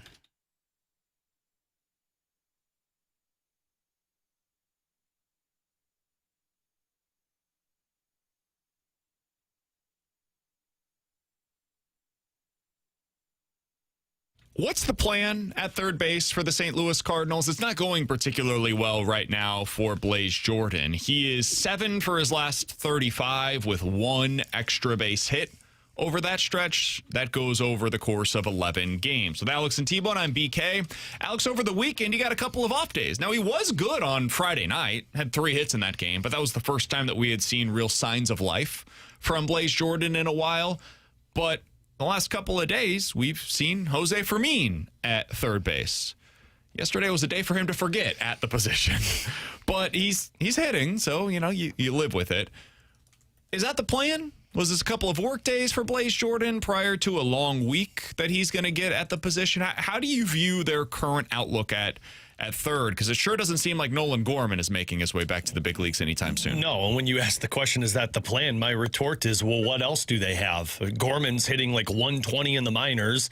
Ramon Urias hasn't been heard from since he re-injured the other elbow. And beyond that, you just saw what your other options look like at third base on your roster. So, yeah, he hasn't been hitting. I also don't think he's been terrible defensively for you. He's fine. He's making the plays. So I think they probably look at his slump as the slump that most guys go through, and that's the only plan you have right now. My assumption is that they're going to spend a lot of equity in terms of shortstops, which people love in the draft, because one of them may be a third baseman for you. And then there's just not options in free agency, so that'll be the part that I wonder if they really target some type of trade in terms of internal replacement. But right now, the only option they have is Blaze Jordan until Ramon Urias comes back. I'd like to see some more Brian Torres in the lineup. We've barely seen him over the last month. I forget he's on the roster. Kind of like Ramon Urias. Yeah, well, Urias is literally off of the roster right now. You forget he's there, though. I think Brian Torres is decent. I have very little evidence of that because he hasn't played a whole lot lately, which probably speaks to their view of him. And he's probably, like, right now, the last guy on the roster. He's the least used player on the roster right now. But I'd be interested in finding out what he looks like over there. But that means that you're going to go into some kind of a platoon, most likely, between he and Blaze Jordan, and I don't think they're comfortable doing that just yet and giving up on Blaze Jordan. So, yeah, I think you're just going to see more of him, and they'll live and die with his results at the big league level. T-Bone, what would you like to see them do? Let's just say prior to the All-Star break. We don't have to go any further than that, but over the next 11 games here, 8 games here, what would you like to see them do? How handling the third base position? Probably do like 5-3 in favor of Blaze, and the other 3 probably be Fermin would be the way that I would do it. You mentioned it. He hasn't. I think it's the last 2 games he hasn't been at third base. It's been Fermin there, and I would assume that is probably just work days. I don't think they're ready to just put him on the bench and put him as a castaway, but I think it is. You just kind of have to ride the hot hand right now over there at third base. And I think that what that means is you gave Fermin 2 starts, didn't get any hits yesterday, had a critical error, didn't knock a ball down on a Jordan Walker throw from the outfield. So you flip it right back to Blaze. You give Blaze a start today, start one of the 2 doubleheader games tomorrow, another start in the series, and you just kind of ride it that way for the next 8 games prior to the All-Star break. But in terms of the rest of the season, I think it's just riding the hot hand until Urias comes back. And when I say ride the hot hand, I also put Gorman's name in there, by the way. And I know people don't like me probably saying that, but I think if Gorman gets hot at AAA, they may point to, man, this could be mechanical adjustments that he worked on that are fixed. Let's bring him back up here and see if it works at the big league level. How long would you need to see that for, though? Because I would probably need to see 2 weeks before I'm willing to do that. That's what I was going to say, 2 weeks probably. And the reason that I bring that up is because there's not a lot of time to do that prior to the trade deadline. I think you've seen more struggles from him in Memphis than a 2-week stretch would make you feel better. I don't know that they're upgrading third base at the deadline. That's a fair point. Like, who's the guy you'd point to that would be the candidate there. There's no clue. It's hard to find somebody on the I think market it's at an that off-season position. signing if you go that route. I think if anything, if you're looking for a longer-term answer, and hell, it may not even be a long-term answer. It could be like a Just one-year temporary. deal at third base. But I don't think they're going to address that at the deadline. They're going up against a lefty tonight in Shane Drowan. Who do you think starts at third? I would say Blaze. I think Blaze. If they gave him those days off, I think Blaze goes right into it. That's my guess as well. This guy has a small reverse splits. Lefties have been slightly better against him this year than righties have been thus far. They also may try and get two guys in. They may, I don't know if they'll do this, but I was surprised they kind of, quote unquote, put Burley on the bench the other day against a lefty. I wonder if they start Blaze at first. Go Blaze at first. You put Fermin at third, and then you can bring in Burley late in the game when you get to the right-hander relievers coming in for the Brewers. With the reverse splits, I wouldn't think they'd do that. Maybe not, but Burley's so bad against lefties. I get it. That's fair. I wonder if maybe they get like Newt a day off here against a lefty. Fermin and left. Could do something like that because they've got a couple of games tomorrow. And DH isn't going to be open. Herrera's going to probably be there tonight. Right. So maybe that's the way they do it because they've got a plan for the next couple of days as well. This is going to be a really significant stretch for the Cardinals where they had 3 games at Wrigley. Now you've got these 8 games in 7 days that they're about to play. So people are going to get annoyed by it, I would assume. You're probably going to see a day off for basically everybody at some point over the next 5 days. So be prepared for that in this series against the Brewers. I bet you most of these guys that are everyday players in your lineup, like Herrera, tomorrow would be a great day to get him just like one of those 2 games, a full day off.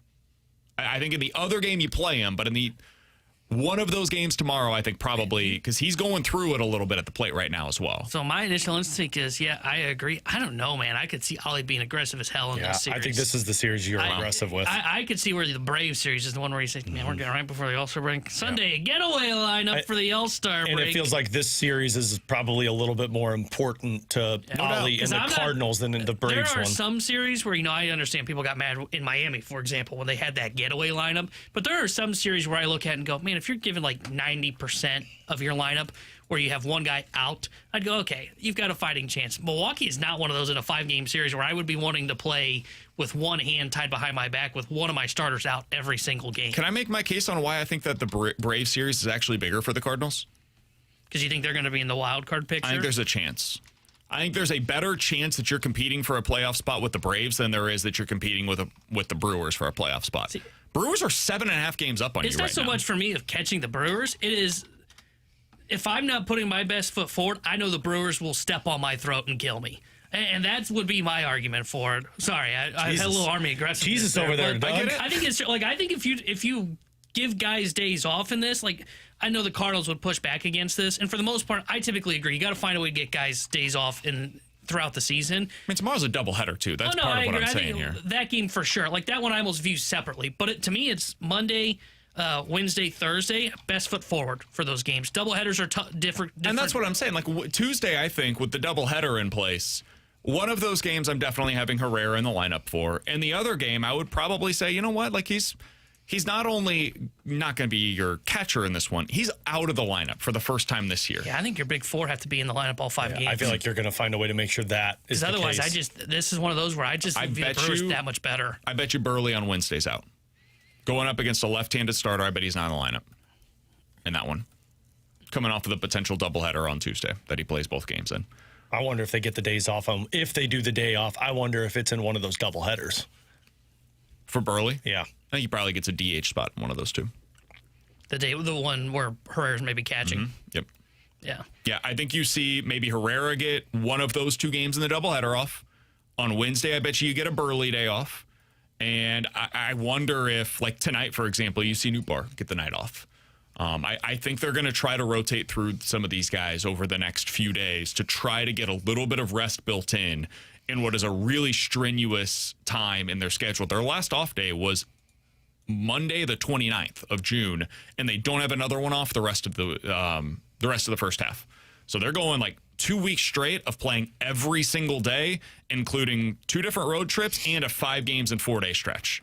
I know people don't want to view it this way, but that is a strenuous part of your schedule, going up against legit contenders night after night after night. These are potential playoff type of atmospheres for the Cardinals. This would be my question. Like, when you say off day, are you meaning just completely off? The moment Nupar's name is not written on that lineup card, he's not in the game. Because I'm with you if you're doing it for, like, platoon advantages, right? Like, you had mentioned Burley maybe being off on Wednesday against a lefty. Okay, I would understand that if you're not starting him because he's going up against lefty, and he's just been bad against lefties. I don't know what Nupar's splits are this year against lefties, but I would get that. But what I'm saying is I don't know if it's full off days for these guys because it's the final sprint. This is such a critical series, and it's because I truly believe if you don't put your best foot forward against the Brewers, they could take 4 out of 5, and then anything can happen in best of 3, as we know. So you could suddenly go from, yeah, we're going to kind of try and mix in real true off days for these guys, and the next thing you know, you kind of sabotaged yourself and you went 2-6 in this stretch. You know how I approach this versus what the Cardinals would say? What I would say is if you've got a high leverage moment and you think he gives you the best at bat possible, and you're going up against a right-handed pitcher and you've got the matchup there that you're looking for. Like if Fermin's up at the plate, he's the one that's replaced him in left field, just to use him as the example, the placeholder here. And you've got a righty on the mound. He's only faced 1 or 2 batters, and he's got to stay in to face this guy. And you think Newt's a good matchup against him? Runner on second, 1 out. I would put Newton in the game there. 6th, 7th inning. Yeah. He's going to have to play the field for 3 innings. What would the Cardinals do there? They may tell you this is an off day. He's approaching it as if it's an off day. He doesn't even have his cleats at the stadium today. Well, that's not prepared. What if there's an injury? So like that's the difference between the way that I would approach it versus the way that the Cardinals a lot of the times view these things. I agree with you. I would let him take that at bat and keep him in the game afterwards and live with whatever comes. But I don't think that the Cardinals would view it the same way. I think they would probably say it's a full off day for the guys that are getting the off days here. And that's where I think that they shouldn't approach that way in this series, because I get it. 4 and 5 or 5 and 4 days is tough, especially against a contender. It's also a stretch that can potentially swing your season. They've been, this is anecdotal, I think they've been less stringent about that stuff this season than they have been in the past. So maybe that was more of like a Goldie Arenado thing, and they're more open to it with some of these younger guys. I don't know how they would approach that with Newt. He may be the exception to this rule because of the injuries that he's coming off of, and he's played a lot of baseball over the last couple of weeks, guys. He's had 1 off day in the stretch that we're talking about. So this may be a scenario for him specifically where it's different. But then, like, Herrera could come in tomorrow at some point and be your DH in a big moment. Or Burley could come in that game that he's potentially off. I don't know. But it's going to be a really interesting week for managing. Ollie has, I think, done a really good job of managing this team this year. I think he's in the conversation for NL Manager of the Year right now. This is a big week for him, man. Because there's going to be a lot of decisions that have to be made from your manager. With Alex and T-Bone, I'm BK. Junk Drawer next.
Alongside Alex and T-Bone, I'm BK. It's BK and Ferrario here on 101 ESPN. Alex, how'd the weekend go for you guys with the 4th of July? How'd the kiddos do? They were good. They loved the fireworks, so as somebody who despises them, that was fun. But we went to my aunt's farm in Illinois, and they got to swim. They got to watch fireworks, so they loved it. A lot of late nights, though. Friday and Saturday, they went to bed at like 10:30, 11. Wow, that's really pushing it for you guys. Yesterday was woof. My God, yes. They took a nap, which they don't. My two oldest don't take naps anymore. They just go to bed at like 7:30. They took naps, and they still went to bed at 7:30, and they were still rough. So Did they get up today for daycare, school, anything? No, they're off in the summertime. So yeah, completely? They're Gotcha. completely off. So they woke up, and my oldest actually was woken up by my youngest, and she was pissed. She was like, "I wasn't ready to wake up." I said, "Well, now you know how I feel every morning." But they had a great time, and I hate fireworks, but I enjoy watching the girls love fireworks, if that makes sense. Like 100%. They loved watching them. Now my middle was scared. She had her headphones on the whole time, but my oldest loved the sparklers and loved watching them. So that was fun for me. It's just I despise them when people shoot them off at 1 o'clock in the morning. We've been in a bit of a scared phase with Luca lately, so I wasn't sure fireworks how it's going to go. Big noises, just really anything. You don't know what's going to scare him anymore. Stuff that he used to love. T-Bone now he's like, I'm scared. That's scary, Daddy. Sounds like that too. But T-Bone. on Saturday night, he was great. Loved him. We put his headphones on, just like regular they love headphones. those noise canceling ones. Yeah, and he was like, "This is awesome." He loved all of the fireworks that we're able to see. But we have started our tantrum phase. Oh. Yeah. Terrible 2s, terrible 3s. Yeah. 3 has been fun so far. Today is Luca's birthday, by the way. Happy birthday, birthday, to little Luca. guy. We're going to celebrate gonna talk by about your tantrums. me going out to Hot Shots and throw under Fenton the tonight. Is he coming with you? No, I'll he's bring not. my 3. We'll party it up. He's going to dinner with Wings Kara and beer. and Start some of the early. family.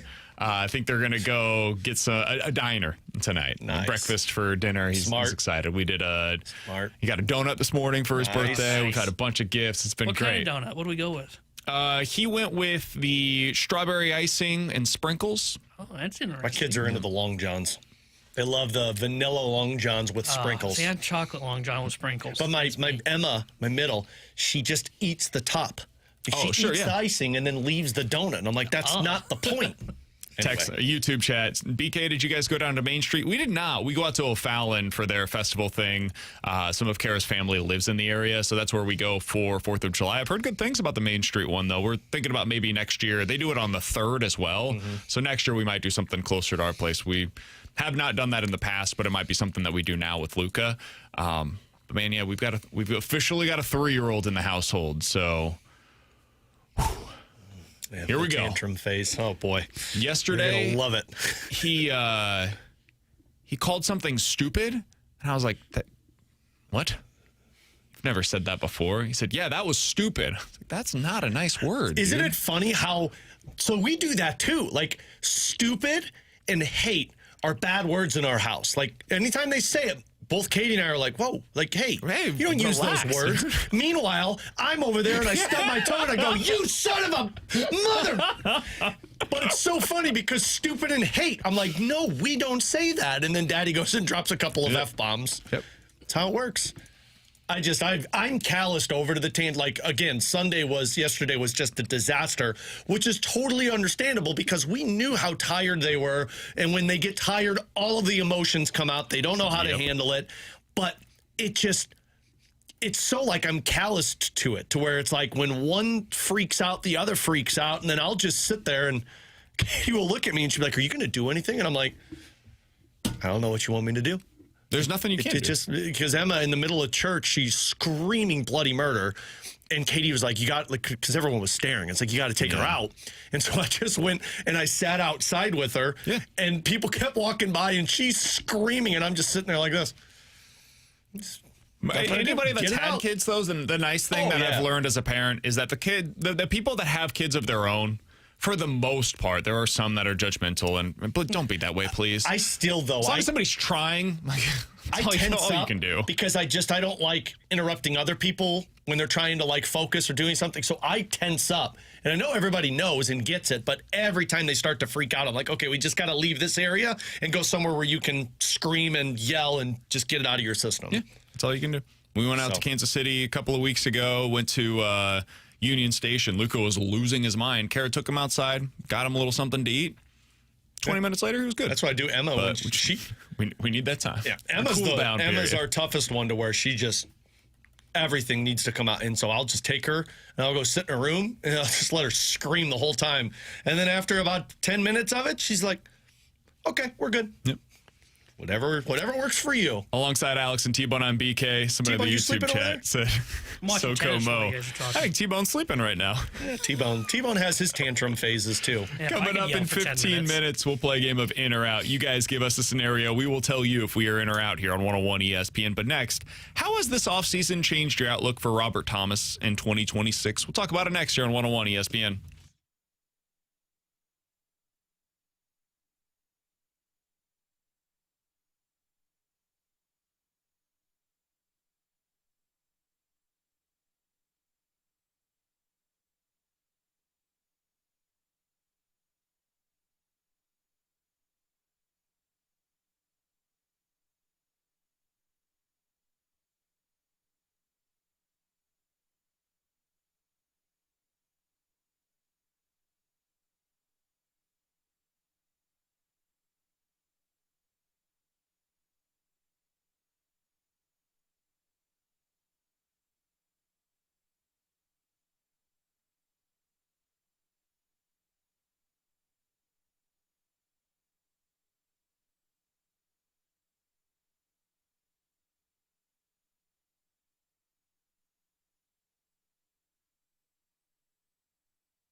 The Thomas, Holloway, and Snuggerud line played a total of 44 games together. They were on the ice, Alex, at 5-on-5 for 250 minutes. Any guesses on how much they outscored the opposition by? 10. No, I'm thinking more than that. I was thinking more than that, too. But then I'm afraid I was over. I want to say like 18. Yeah. Is that what it was? Look at Alex Ferrario! Hockey guy. 24-6. They outscored the opposition when they were on the ice. That's an 80% goals for percentage. That checks out. When those three guys were not on the ice for the Blues last year, Snuggie, Holloway, or Thomas, all off the ice. So your second, third, or fourth lines basically were on the ice. This was bad. They were outscored 94-71. Oh, Not as bad as I thought, though. Outscored by 23 goals when they were not on the ice this past season. The reason I bring that up, Alex, is because I think you're right. I think the expectation for the Blues this year, those three will once again be on the same line to start out the season. And so long as they have the same chemistry as they did a year ago, I would anticipate those guys are basically together. You have improved the depth of your lineup this offseason. You have more veterans that can filter through second through the fourth lines. I think those guys will probably play together, even if I would go about it a little differently. How does that influence your expectations for Robert Thomas this season? Now that you know he's got a legit 30-goal producer potentially in Jimmy Snuggerud and another one in Dylan Holloway that could also be a 30-plus goal producer. I think the expectation should be for Thomas 90 points and a Selke Trophy conversation performer. Like I mentioned this in the season last year, like what Cole Caulfield and Nick Suzuki and Slavkovsky have done, where Suzuki put up 100 points, was in the Selke Trophy conversation. That should be Robert Thomas. Now, his goal production is going to have to go up, and I think it will, because now when you've got Holloway and Snuggerud, it creates more opportunities for Thomas to shoot. And it's the one thing he just didn't have when he played with Kyrou and Buchnevich or Neighbors and Buch or whomever they put there with him. So, yeah, my expectations, if it's not a 90-point season for Robert Thomas, I think it would be somewhat disappointing, because now I think the roster has given Robert Thomas a little bit more freedom with the moves that they've done.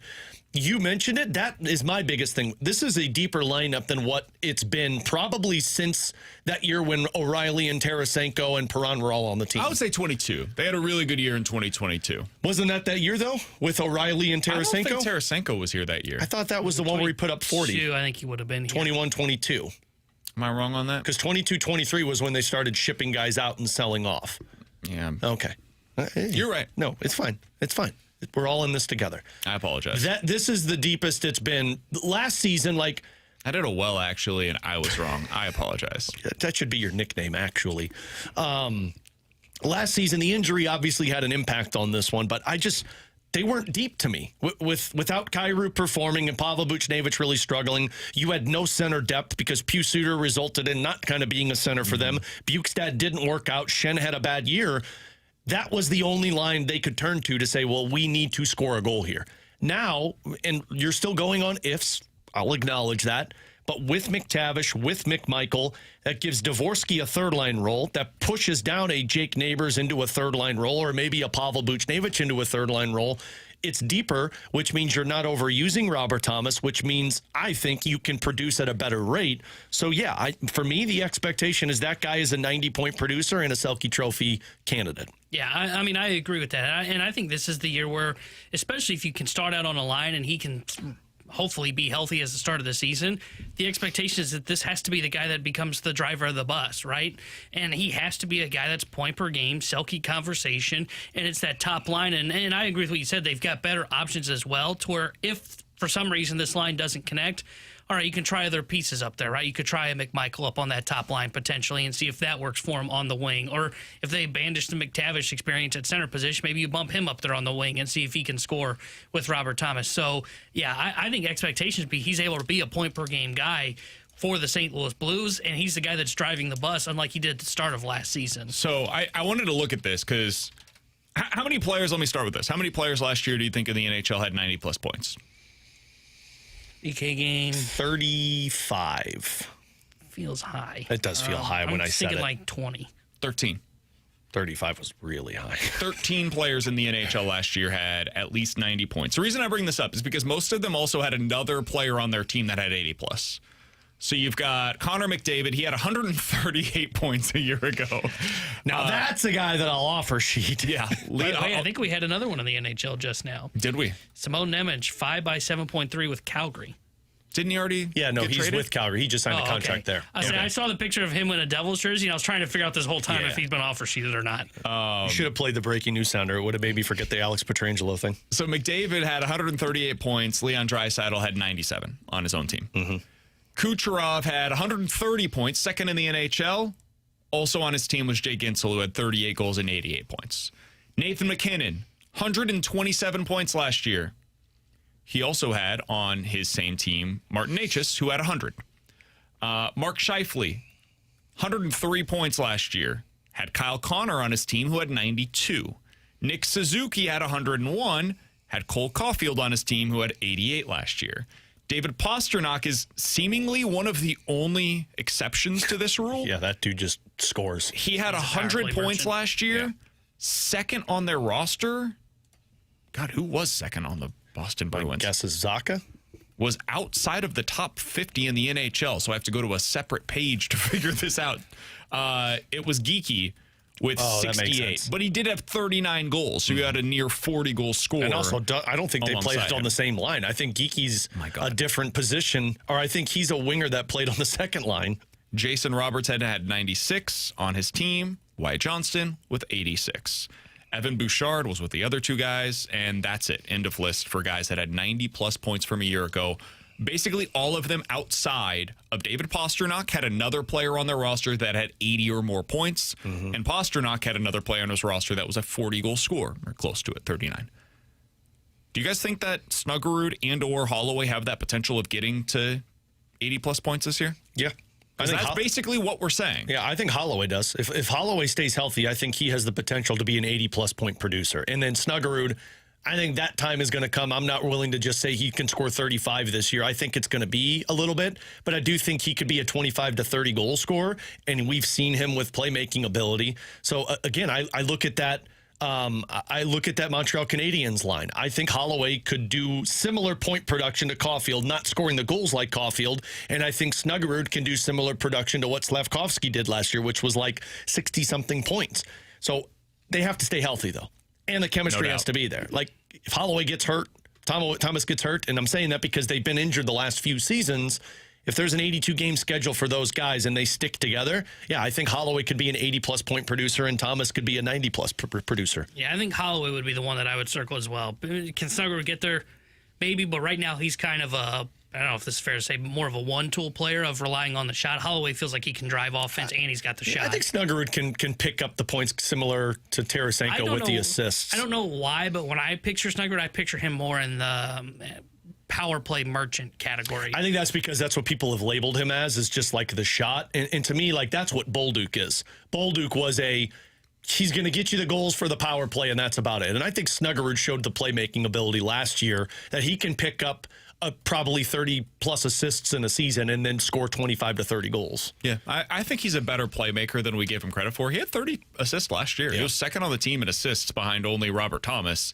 So I do think he's got a little bit of that. I mean, he created for Robert Thomas at times. Yeah, that's when why they were on the Thomas same line. went on that pace to score goals at the end, because everybody was expecting Holloway and Snuggerud to score, and Thomas would come down the gut and beat him. Yeah, Holloway's the one to me that has this kind of potential, though, to get to 80-plus points. I mean, if he's healthy and available and on Robert Thomas's line for most of the season next year, I think he could be in line for a huge breakout campaign. Yeah.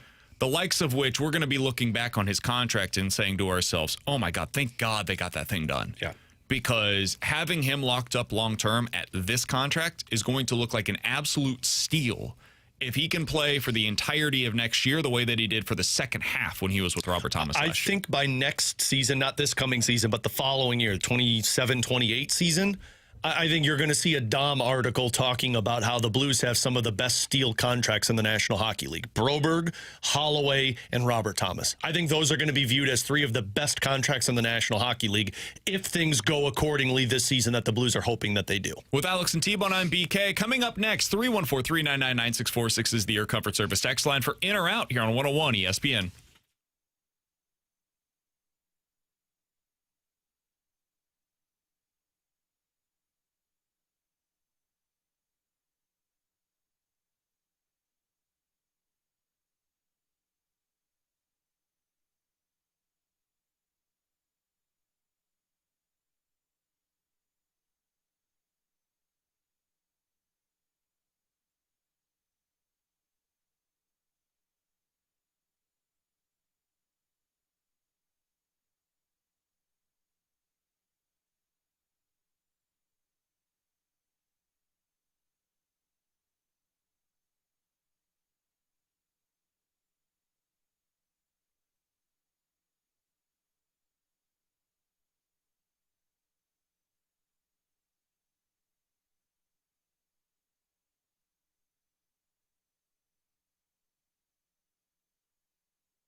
314-399-9646. That is the Air Comfort Service text line for in or out. You guys give us a scenario. We will tell you if we are in or out here on 101 ESPN. All right, boys, let's start out with this one.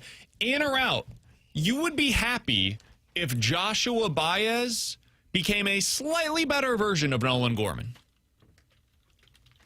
Offensively. So 20% below league average? Yeah, I'm going to say out. Nolan Gorman, for his major league career, has been a 705 OPS, a little bit below league average. I'll say out.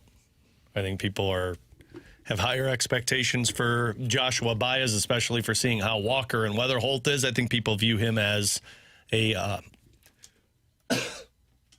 core piece of that, so I'll say out. Getting emotional about it? No, I got something stuck in my throat. And I'm out of coffee. I'm going to mend this. If Joshua Baez came up this year, take two.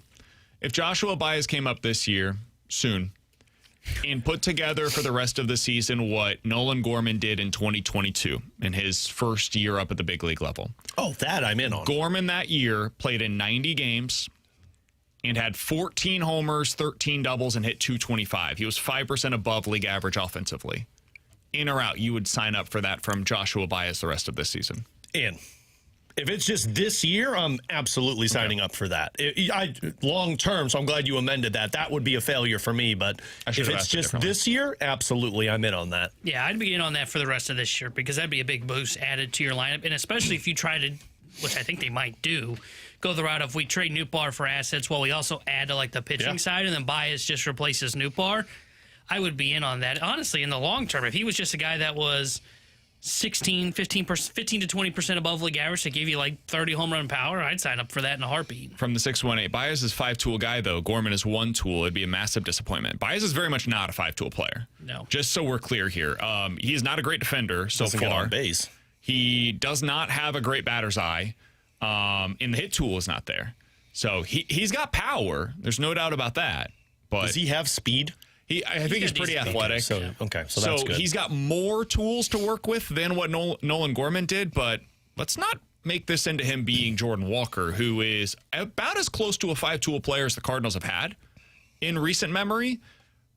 He ain't that. That's not what we're looking at with this kind of a prospect. All right, Alex, what do you got for us? All right, today? let's circle back to our Nikishin conversation from earlier today, Please. the defenseman that's available from Carolina. If the Blues were to pull off that trade to acquire Nikishin and Lindstein was the piece that was going back in return, in or out, the Blues are a playoff team. If they If they acquire Nikishin and let's say Lindstein and a first is going back in return. I'll say yeah, and they're a playoff team if they go about it that way. I think they're a pretty good team as currently constructed. So if I upgrade from Lindstein to Nikishin, I think, yeah, you're very much in that conversation. I think I would say in as well, and I think, to BK's point, I think they're fairly well constructed now to where, sure, they've got guys that have question marks like McTavish, McMichael, but that's more questions of like, can they get back to what they had been previously, right? It's a higher floor than like going into last year. Like, you had Matthew Joseph on the third line. I was like, all right, that's clearly not going to work for very long. So, yeah, I would say in. I would feel much better. I mean, I feel fairly confident now that they're probably a playoff team. I'd feel even better if they had Nikishin. It's kind of where I'm at as well. And I also think your offense goes up. I think your offense gets a little bit more better if you bring in a Nikishin because that's more offense from the defenseman. So I even if they had to take on the Kotkaniemi contract, man, I think your team is, I wouldn't say a guaranteed playoff team, but they had to be one of the favorites out of the 8 in the Western Conference. Guys, in or out, we will see Jordan Walker in the home run derby this year. And I think it's coming. Hey, it's in. I wish he wouldn't. I'd say out. I think it's in as well. I think he's kind of begging for an invitation when he was talking about it over the weekend. Shouldn't have to beg. Major League Baseball needs to be like, sure. I think that'd be awesome. I would really enjoy watching him in the home run derby. I think it'd be think it's fun awesome. in the moment. I am fearful for what it would do for his swing. I mean, a lot of guys come back from it going, boy, I regret that. Yeah. Does it make you feel better at all that they changed the formula, or the format, rather? No, because it's the same. Okay. I think you go all you'd out hear in guys that. complain about that prior to the old format with the clock and everything, where it just messes up their swing because you have to change your approach for what you're doing, swinging for the fences. Yeah. I'd be very worried about that, especially at a pivotal time of the season. If you come out of this Brewers and Braves series and then you come back and you don't have him who he typically is, We just saw what that looks like when he's not a guy that brings power. My guess is you'll see Schwarber will do it. I would assume it's in Philly. Agreed. I don't know. He told fans that he's only going to do it if they voted him in, and he didn't get the starter. Ben Rice, I think, will probably be in. James Wood. I think Caminero's already locked in. Caminero. Jordan Walker. Is Murakami involved in the He's hurt. All-Star festivities? Nick Kurtz probably do something like that? Yeah. I think those are the majority of the players that you'll see Who's there. the old guy we're going to get in on it? Salvi? Goldie. I wonder if they do Harper, and they have 2 Phillies in there. He's not an old guy. Yeah, I think that was right. He's had a great season. Yeah. Is he an old guy? Well, when you get labeled as a legend, I feel you're old. He's 33. Yeah, he's old. That's not old for me, Baseball, it's though. old. It is, man. That's just because you're older than 33. I think he's like the. I guess that's fair. How old's Nolan Arenado? 36. Isn't he about the He's same? 36. Yeah. I think Nolan Arenado's 36, is he? I think he is. Pool's Just turned 35. Pujols got the legend one in 2022, and that dude was like 40-something. Yeah, I'm glad they did it with Harper. I just don't think I'd be a little offended if I was Bryce Harper. I don't think he'll do the home run derby, though. You don't think so? I don't think so. I think he'll leave that. He'll go, Schwarber's just doing it for Philly good. I didn't want to. I think those guys are very, I want Ohtani to do it. superstitious with it. Oh, I don't think he does it. Didn't he do it earlier in his career? Or no? I don't think he's going to do it this year. I don't think he will because he's dealing with arm And he's issues. pitching this year. Well, yeah, whatever. 314-399-9646 is the Air Comfort Service text line. I still think we should do All-Stars versus the Dodgers. For in or out. From the 314, in or out, guys, Dalibor Dvorsky will be a winger for the Blues in 2 to 3 years due to them acquiring McTavish and Lawrence. Out. I think it's more likely McTavish is a winger than Dvorsky. In. I'll say in just because I don't want to close the door on it. I think they've got multiple outs now at the center position, and whether that means Dvorsky ends up getting kicked out or it is McTavish, I would still just leave the door open. So I would say that I'm in on it. 314-399-9646 is the Air Comfort Service text line for in or out. From the 801, I know this is not allowed, Alex, but in or out. 801 area codes? You'd be happy with the Blues offer sheeting Nikishin at $9 million per year. I wouldn't want to give up that kind of I'm not going to give up that type of cap because $9 million would be a first, second, and third. Yeah. No, I would not be happy with that. I would just rather make the trade. Yeah. I'd make the trade or I'd offer sheet at like $7 million. So out for me. Yeah, I'd say out as well. $9 million is too much for I don't even know 1 year where guy. our second round pick is. From Anaheim. From Dirk Diggler's unit, in or out, Dustin May will be a Cardinal in September. Say in. I don't think they're going to trade him.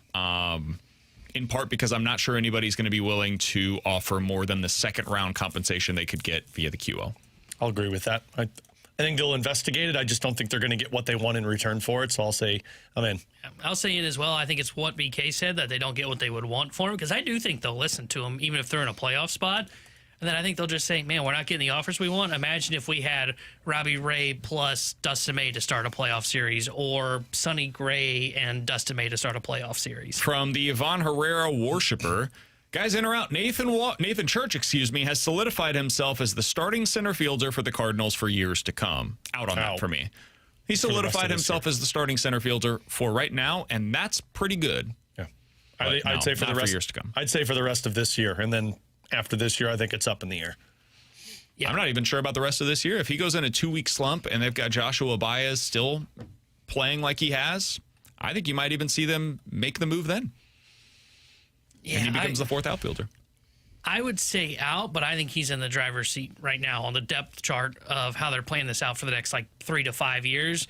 As we know, these teams will do that. I think he's the guy that's in center field for them because they view him defensively the same way they view Scott. And I think they think he can be league average offensively. Now, will he go through a cold spell that makes him question that?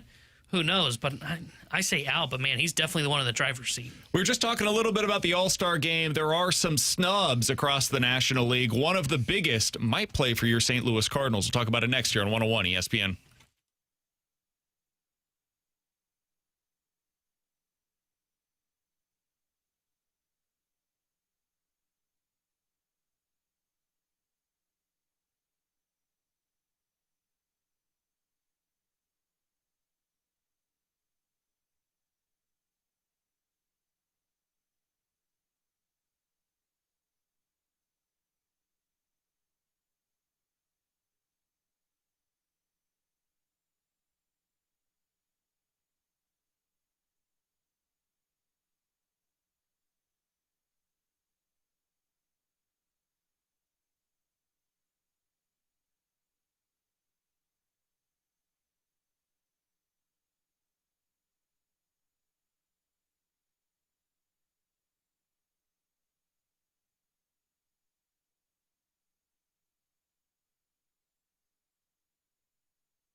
Tanner Hendrickson here, the Sports Center update brought to you by Saliga Heating and Cooling. Cardinals fell to the Cubs yesterday 6-4, but they took 2 of 3 up in Chicago. They return home tonight where they'll start a 5-game set with the Milwaukee Brewers. 6:45 will be first pitch. Dustin May will be on the mound for St. Louis. The Sports Center update is brought to you by Saliga Heating and Cooling, an Icon heating and air conditioning dealer.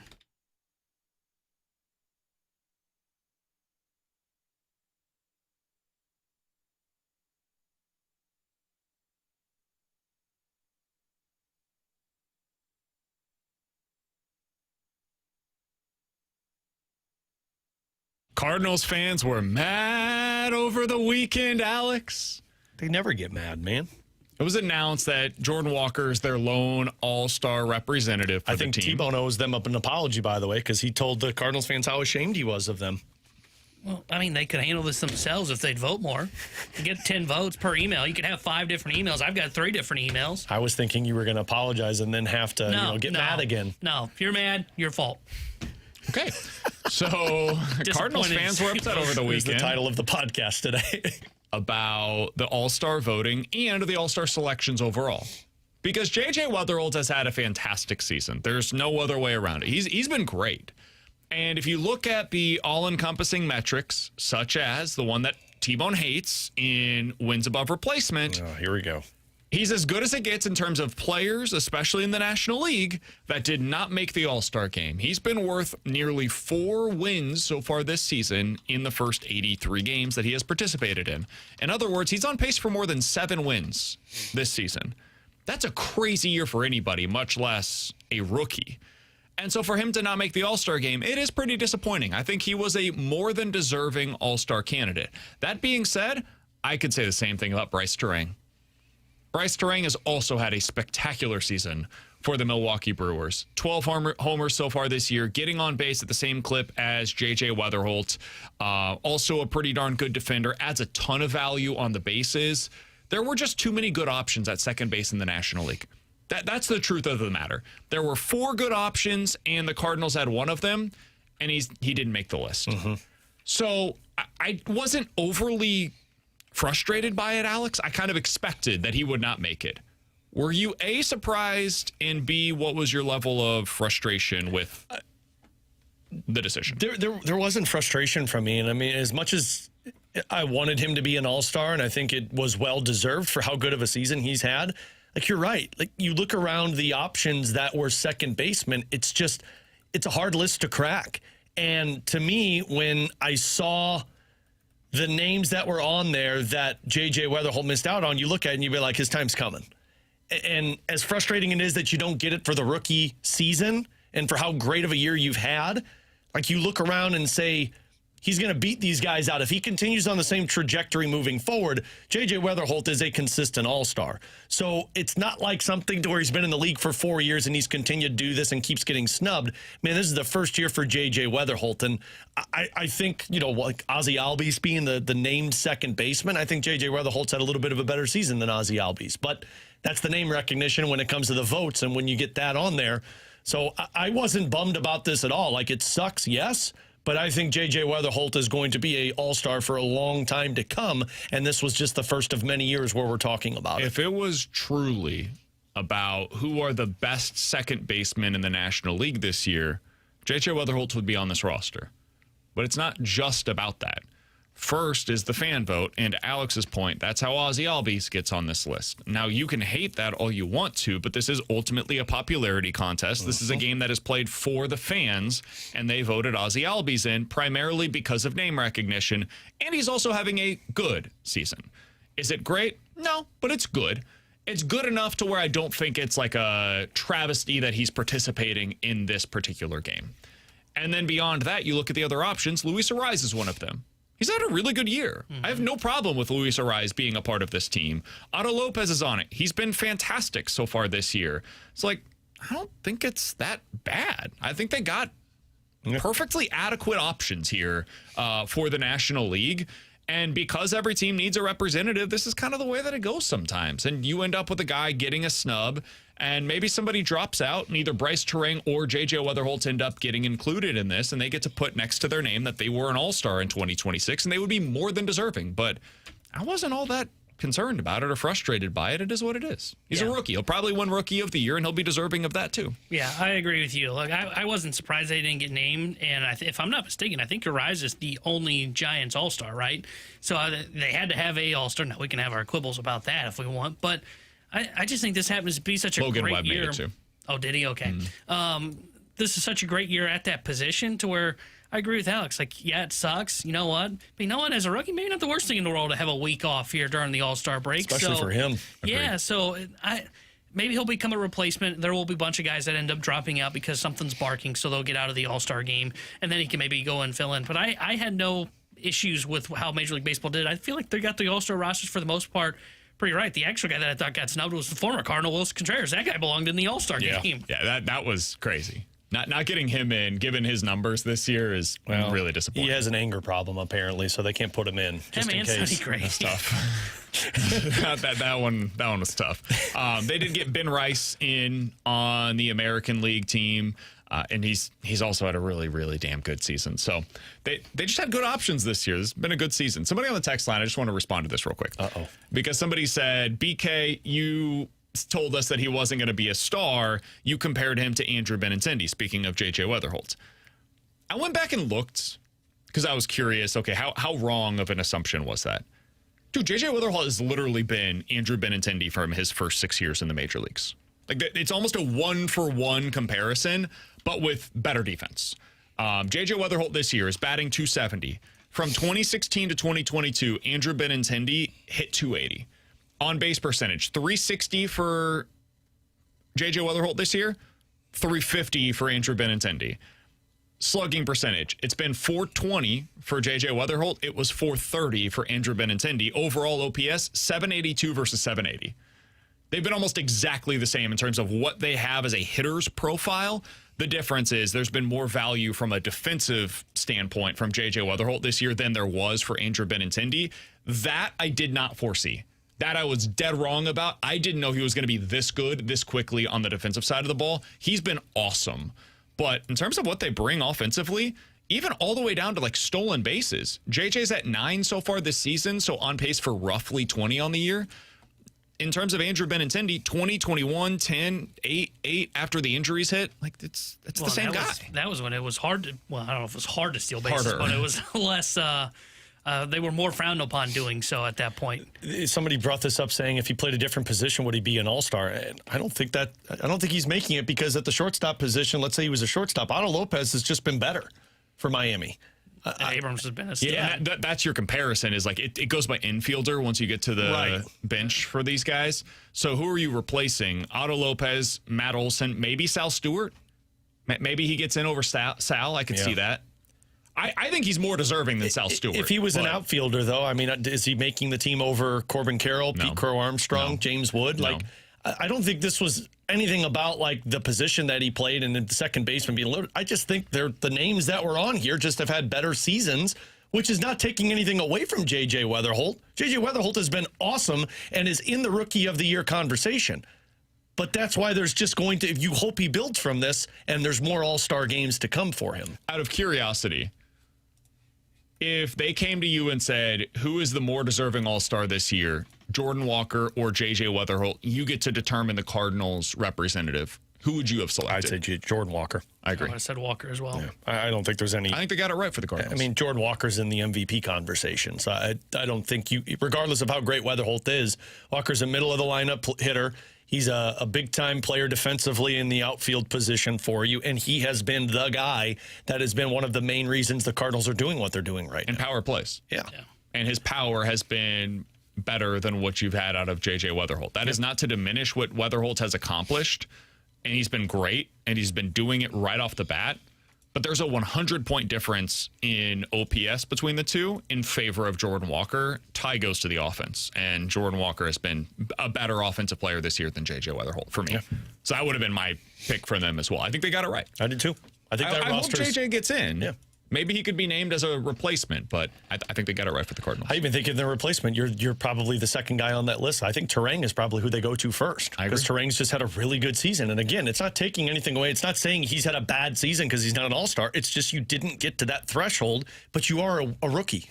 Like, it's hard to become an all-star in your rookie season. It's extremely hard because name recognition is like a huge part of this. Yeah. So, yeah, I was taken aback a little bit over the weekend by how frustrated it seemed as though the social media reaction was to this. And I know social media is not real and it can get blown out of proportion on that stuff. But I was like, hey, man, like, who are you replacing? That's just because you keep telling the people that Anybody listen not that wearing the birds on the bat, Brandon? that's all what you the do. hell? All you do is tell people on the radio about it. He's got the same WAR as Albert Pujols as a rookie. What do you expect him to think? Yeah, again, I've been leading the charge. I think he's been amazing this year. Do you still have Benintendi's page up, by the way? I can pull it up, yeah. Okay, well, I was going to curious if you had it up. I was curious, like, what was his WAR through that time? Okay, because of the defense, I know, but I was curious just how much lower. By year, 3.5. 2.33. So he's like a 3 WAR player. 3 to 4 3.5. wins. Yep, And is what he Wetherholt's was on already at average. 4. Wow. Wetherholt is putting together a ridiculously productive season. Well, then he should be an all-star. I changed my tune. Coming up next, let's hit the rewind here on 101 ESPN.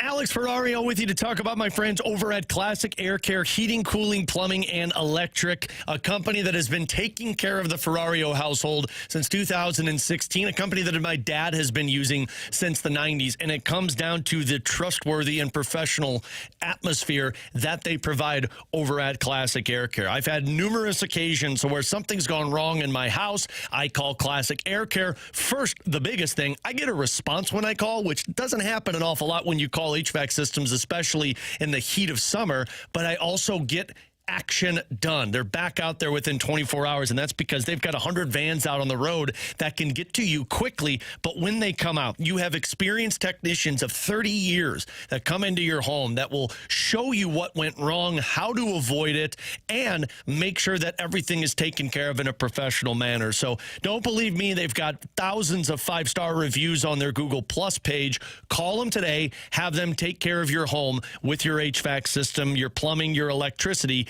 Classic Air Care. Schedule online. Just do me a favor. Tell them Alex Ferrario sent you. Classic Air Care and classicaircare.com.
Alongside Alex and T-Bone, I'm BK. It's BK and Ferrario here on 101 ESPN. Hey, if you guys want to watch the game tonight, U.S. men's national team back in action against Belgium for the round of 16. Alex and I will be out at Hot Shots in Fenton. We'll be there starting at 6 o'clock. Kickoff for the U.S. match versus Belgium at 7. Michelob Ultra is joining us there. They are a superior light beer and the official beer sponsor of the FIFA World Cup 26. So be sure to tune in and to enjoy an Ultra as you cheer on your favorite team. That's tonight starting at 6 with myself and Alex Ferrario and Michelob Ultra at Hot Shots in Fenton for the U.S. match versus Belgium.